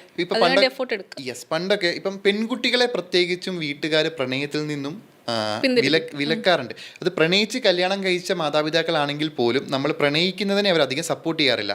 എനിക്ക് തോന്നുന്നൊരു കാര്യം, ഇപ്പം പെൺകുട്ടികൾ മാത്രം പ്രശ്നം, ഇപ്പം പ്രഗ്നൻസി പോലെ അതാണ് പെൺകുട്ടികളുടെ പ്രശ്നം. പ്രഗ്നന്റ് ആവുമെന്ന് പേടിച്ചിട്ടാണ് എല്ലാം വിലക്കുന്നത്, വേറെ പ്രശ്നമൊന്നും ഇല്ലല്ലോ. അതെ, ഒരാണും പെണ്ണുമായിട്ട് ഒരുപാട് ഇടപെട്ട് കഴിഞ്ഞു കഴിഞ്ഞാൽ പെൺകുട്ടിക്കാണ് കൂടുതൽ കളങ്കം വരാൻ, അല്ലെങ്കിൽ അവൾ പ്രഗ്നന്റ് ആവാനുള്ള സാധ്യത കൂടുതലാണെന്ന് വിചാരിച്ചിട്ട് പെൺകുട്ടികളെ പൊതുവേ ഈ പ്രണയത്തിൽ നിന്ന് വിലക്കുന്നൊരു സമൂഹമുണ്ട്. അപ്പോൾ എങ്ങനെ നമുക്ക് മനസ്സിലാക്കാൻ പറ്റും ഒരാളുടെ ഇന്റൻഷൻ ശരിക്കും എന്താണ്? ഇത് പെൺകുട്ടി എന്നുള്ള രീതിയിൽ എങ്ങനെ അതിന് നമുക്ക് കറക്റ്റ് മനസ്സിലാക്കാൻ പറ്റും? ഒരു പെൺകുട്ടി തന്നെ നല്ല റിലേഷൻ ഇരിക്കുമ്പോൾ പെൺകുട്ടിക്ക് എന്തായാലും മനസ്സിലാകും അവരുടെ ഇന്റൻഷൻ എന്താണ്. ഞാൻ പറഞ്ഞോളൂ, നമ്മൾ റെസ്പെക്ട് ചെയ്യുന്നുണ്ടോ, നമുക്ക് സ്പേസ് തരുന്നുണ്ടോ, അത് കറക്റ്റ് മനസ്സിലാകും. പെൺകുട്ടികൾക്ക് പൊതുവെ ആൺകുട്ടികളുടെ എല്ലാ ക്യാരക്ടറും നേരത്തെ തന്നെ മനസ്സിലാവുന്നതാണ് ഞാൻ വിശ്വസിക്കുന്നത്. എന്നിട്ടും പല അതവർ ട്രാപ്പായി പോകും. അതായത് പുറത്ത് കിടക്കാൻ പറ്റത്തില്ല അവർക്ക് ചില സിറ്റുവേഷൻസിൽ. ഇപ്പം വീട്ടിൽ അറിയാത്തൊരു റിലേഷനാണെന്ന് വെച്ചോ, ഭയങ്കര ടോക്സിക് ആയിട്ടുള്ളൊരു പയ്യനാണ്. ഒന്ന് പറഞ്ഞാൽ രണ്ടാമത്തെ ഇവൻ പറയാം, ഞാൻ എൻ്റെ വീട്ടിൽ വിളിച്ച് പറയുന്നതായിരിക്കും. അപ്പം ആ സ്റ്റേജിൽ അവളതങ്ങനെ മുന്നോട്ട് കൊണ്ടുപോയിക്കൊണ്ടിരിക്കും. പേടിച്ച് മുന്നോട്ട് കൊണ്ടുപോയിക്കൊണ്ടിരിക്കും. അത് കഴിഞ്ഞ് അവളുടെ കല്യാണത്തിൻ്റെ സ്റ്റേജ് എത്തി, അവൻ കൊല്ലുമെന്ന് പറയും, അവൻ ചാവെന്ന് പറയും. അങ്ങനത്തെ എക്സ്റ്റെൻഡിലേക്ക് അവർ അങ്ങനെ ചിന്തിക്കത്തുള്ളൂ. അപ്പോൾ ഇവർക്ക് പേടിച്ചിട്ട് മിണ്ടാതിരിക്കും. പിന്നെ അവൾ കട്ട് ഓഫ് ചെയ്യും, പെട്ടെന്നൊരു സുപ്രഭാതത്തിൽ അങ്ങ് പോകും. അതേ അവൾക്ക് ചെയ്യാനുള്ളത് ഭയന്നിട്ടാ, കാരണം ഇവൻ എന്ത് ചെയ്യുമെന്ന് പറയാൻ പറ്റില്ലല്ലോ. യെസ്, അതേപോലെ തന്നെ ഇപ്പം സ്കൂളിൽ പഠിക്കുന്ന സമയത്ത് നമുക്കൊരു പെൺകുട്ടിയോട് ഇഷ്ടം തോന്നുന്നുണ്ട്, അല്ലെങ്കിൽ കുട്ടിക്കാലത്ത് തന്നെ ഇങ്ങനെ പ്രണയങ്ങൾ പൂവിടുന്ന ഞാൻ പറയില്ലേ, അവർ കുട്ടികളാണ്. അപ്പം ഇവർക്ക് അതിനുള്ള മെച്യൂരിറ്റി ആയിട്ടില്ല എന്നൊക്കെ നമ്മൾ പറയുന്നത് കേട്ടിട്ടുണ്ട്. എപ്പോഴാണ് ശരിക്കും പ്രണയിക്കാനുള്ള ഒരു മെച്യൂരിറ്റി ആവുന്നത് ഒരു മനുഷ്യന്? ബയോളജിക്കലി അല്ല, എനിക്ക് ലോകത്തിനെ എൻ്റെ കാഴ്ചപ്പാടുകൾ കുട്ടിയായിട്ടിരിക്കുമ്പോൾ ഞാൻ ലോകത്തെ കണ്ട പോലെ തന്നെയാണ് ഇപ്പോഴും കണ്ടോണ്ടിരിക്കുന്നത്. അന്ന് എന്നെ ട്രീറ്റ് ചെയ്തിരുന്ന ആൾക്കാരുടെ ഇത് മാത്രം മാറിയെന്ന് ഞാൻ വിശ്വസിക്കുന്നത്. ചിലപ്പം എൻ്റെ ചിന്താഗതികൾ മാറിയിട്ടുണ്ടാവാം. പക്ഷെ ഞാൻ നേരത്തെ ഇപ്പം ഞാൻ 10 വർഷം മുന്നേ കണ്ട ഒരാൾ ഇപ്പൊ കാണുമ്പോൾ അയാൾക്ക് വ്യത്യാസം മനസ്സിലാവും. ചിലപ്പോൾ എനിക്ക് വ്യത്യാസം മനസ്സിലാവണമെന്നില്ല. ഈ കുട്ടി എന്ന് പറഞ്ഞപ്പോൾ എനിക്ക് ആഡ് ഓൺ ചെയ്യാൻ തോന്നുന്ന കാര്യം ഞാൻ പറയും. ഇപ്പൊ റിലേഷൻഷിപ്പിലെ ക്വാളിറ്റീസ് ഇതൊക്കെ നമ്മൾ പറഞ്ഞില്ലേ, നമ്മളൊരു ടീമായിരിക്കാന്ന് പറഞ്ഞില്ലേ, അതുപോലെ തന്നെ എനിക്ക് തോന്നിയിട്ടുള്ള ഒരു കാര്യമാണ് നമ്മുടെ പാർട്ട്ണറിൻ്റെ ഇപ്പം ചെറുപ്പത്തിലെ ഫോട്ടോ ഉണ്ടാവില്ലേ, നമ്മളെല്ലാവരും ഇത് കണ്ടിട്ട് കാണും അല്ലെങ്കിൽ മേടിച്ച് കാണണം. ചെറുപ്പത്തിലെ ഫോട്ടോ കുട്ടിയായിട്ടിരിക്കുമ്പോൾ ഒരു 10 വയസ്സ്, ഒരു 8 വയസ്സ്, 10 വയസ്സ്, അങ്ങനെയൊരു കുട്ടി. അപ്പോൾ ആ കുട്ടിയുടെ ഫേസ് നമ്മുടെ മൈൻഡിലുണ്ടാവും. അപ്പോൾ എന്തെങ്കിലും ഒരു കാര്യം പറഞ്ഞിട്ട് വലിയ വഴക്ക് നടക്കുക, അയാളെ ആ കുട്ടിയായിട്ടൊന്ന് ചിന്തിച്ചാൽ മതി, നമുക്കൊന്നും പറയാൻ തോന്നില്ല, അയാളുടെ അടുത്ത് ദേഷ്യം തോന്നുന്നില്ല, നമ്മുടെ ഈഗോ വരത്തില്ല, എല്ലാം നശിക്കും. നമ്മുടെ മുന്നിൽ എന്താ ആ കുഞ്ഞു കുട്ടി വിഷമിച്ച് നിൽക്കുന്ന പോലെ നമുക്ക് ഫീൽ ചെയ്യും.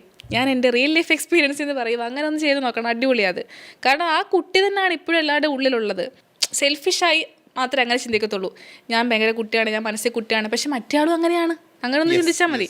ഒരു കുട്ടിയാണ് എൻ്റെ മുന്നിൽ നിൽക്കുന്നത്, അയാളെയാണ് ഞാൻ ടേക്ക് കെയർ ചെയ്യേണ്ടത്. ഇപ്പോൾ ഒരു പെൺകുട്ടിക്ക് ഒരു ആൺകുട്ടി ഭയങ്കര സേഫ് സ്പേസ് ആയിട്ട് തോന്നുന്നത് എപ്പോഴാണെന്നറിയാവോ? അവരുടെ ഭയങ്കര ഇന്നർ ചൈൽഡിനെ ഹീൽ ചെയ്യുമ്പോഴാണ് ആ ബോയ്. വ്യക്തമായില്ല. അതായത് എല്ലാ പെൺകുട്ടികളുടെ ഉള്ളിൽ ഇപ്പം ഒരു ഒരു അച്ഛൻ്റെ സ്നേഹം കിട്ടാത്തൊരു പെൺകുട്ടിയാണെന്ന് വെച്ചു, അച്ഛൻ ഇപ്പം കയ്യെ പിടിക്കുക, കൊണ്ടു നടക്കുക, കെട്ടിപ്പിടിക്കുക, അങ്ങനത്തെ ഫിസിക്കൽ ഫീലിങ്സ് ഒന്നും അവൾക്ക് കിട്ടിയിട്ടില്ല. അവൾ അങ്ങനെ വളർന്നൊരു കുട്ടിയാണെങ്കിൽ അവളുടെ ഒരു പാർട്ട്ണർ അവൾക്കൊരു അച്ഛൻ്റെ ഫീലിങ്സ് കൊടുക്കുമ്പം അവളുടെ ഇന്നർ ചൈൽഡിനെ അവൻ ഹീൽ ചെയ്യുക. അത് അവൾ പോലും അറിയണമെന്നില്ല. അവൾക്ക് ഭയങ്കര ഒരു സേഫ്റ്റി ഫീൽ ചെയ്യും, ഭയങ്കര കംഫർട്ട് ഫീൽ ചെയ്യും. അതൊക്കെ ആ ഇന്നർ ചൈൽഡിൻ്റെ ഹീലിംഗ് നടക്കുന്നത് കൊണ്ടാണ്. യെസ്. ഇപ്പോൾ 10 വർഷമായിട്ട് നമ്മൾ റിലേഷൻ ഉണ്ടെങ്കിൽ 10 വർഷമായിട്ട് ഞാൻ വളർത്തുന്ന ഒരു കുട്ടിയാണ് നീ, അല്ലേ? അന്ന് തൊട്ട് എൻ്റെ കൈ നിന്നെ കിട്ടുമ്പോഴാണ് ശരിക്കും നീ അവിടെ ജനിക്കുക ആസ് എ കാമുകി. അപ്പൊ നിനക്ക് എന്തെങ്കിലും പ്രശ്നം ഉണ്ടെങ്കിൽ എന്നെയും കൂടെ റെസ്പോൺസിബിലിറ്റി. 10 വർഷം കൊണ്ട് ഞാൻ ഉണ്ടാക്കിയെടുത്ത. അതെ. അപ്പോൾ നമുക്ക് രണ്ടുപേർക്കും ഇപ്പൊ കുഞ്ഞായിട്ടിരിക്കാൻ അല്ലെങ്കിൽ കുട്ടികളെ പോലെ നിഷ്കളങ്കമായിട്ട് പെരുമാറാൻ പറ്റിക്കഴിഞ്ഞാൽ, സ്നേഹിക്കാൻ പറ്റിക്കഴിഞ്ഞാൽ അതല്ലേ ഏറ്റവും വലിയ ഒരു കാര്യം. എൻ്റെ ചോദ്യം അപ്പോഴും, കുട്ടികൾ പ്രണയിക്കുന്നതിനെ വിലക്കേണ്ട കാര്യമുണ്ടോ? ഒരിക്കലുമില്ല. ഓക്കെ, അവർ ഇന്നസെന്റ് ആയിട്ട്, അവര് ആത്മാർത്ഥമായിട്ട് മറ്റൊന്നിനു വേണ്ടിയല്ല, ലൈംഗികതയ്ക്ക് വേണ്ടിയിട്ടോ പണത്തിന് വേണ്ടിയിട്ടോ ഒന്നും ആയിരിക്കത്തില്ല സ്നേഹിക്കുന്നത്.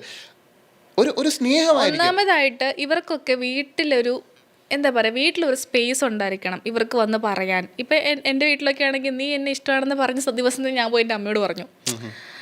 അപ്പം ഒരാൾ ഇഷ്ടമാണെന്ന് പറഞ്ഞു, അല്ലെങ്കിൽ പുറകെ നടന്ന് ശല്യപ്പെടുത്തുവാണ്. എത്ര പേർക്ക് ഇത് പറയാൻ പറ്റുന്നുണ്ട് വീട്ടിൽ? ഇത് വീട്ടിൽ പറഞ്ഞാൽ ഒരു കമ്മ്യൂണിക്കേഷൻ, ഇത് ഭയങ്കര സിമ്പിളായിട്ട് പോകുന്നേ ഉള്ളൂ. ഓ അങ്ങനെ പറഞ്ഞോ, ഇങ്ങനെ, അത് ലൈറ്റായിട്ട് എടുത്താൽ മതി. ഇതിനെ ആഗോളതല പ്രശ്നമാക്കി പ്രേമിച്ചോ എന്ന് പറഞ്ഞ് തലതല്ലി മരിക്കും. അമ്മമാരാകുന്നത് ഞാൻ ചാവെന്ന് പറഞ്ഞ് അവർ കയറും, അവർ തൂക്കക്കയറിടാൻ കയറും. അപ്പോൾ അത്ര തന്നെ കോംപ്ലിക്കേറ്റഡ് ആക്കേണ്ട ആവശ്യമില്ല, ചെറിയ കാര്യമാണ്.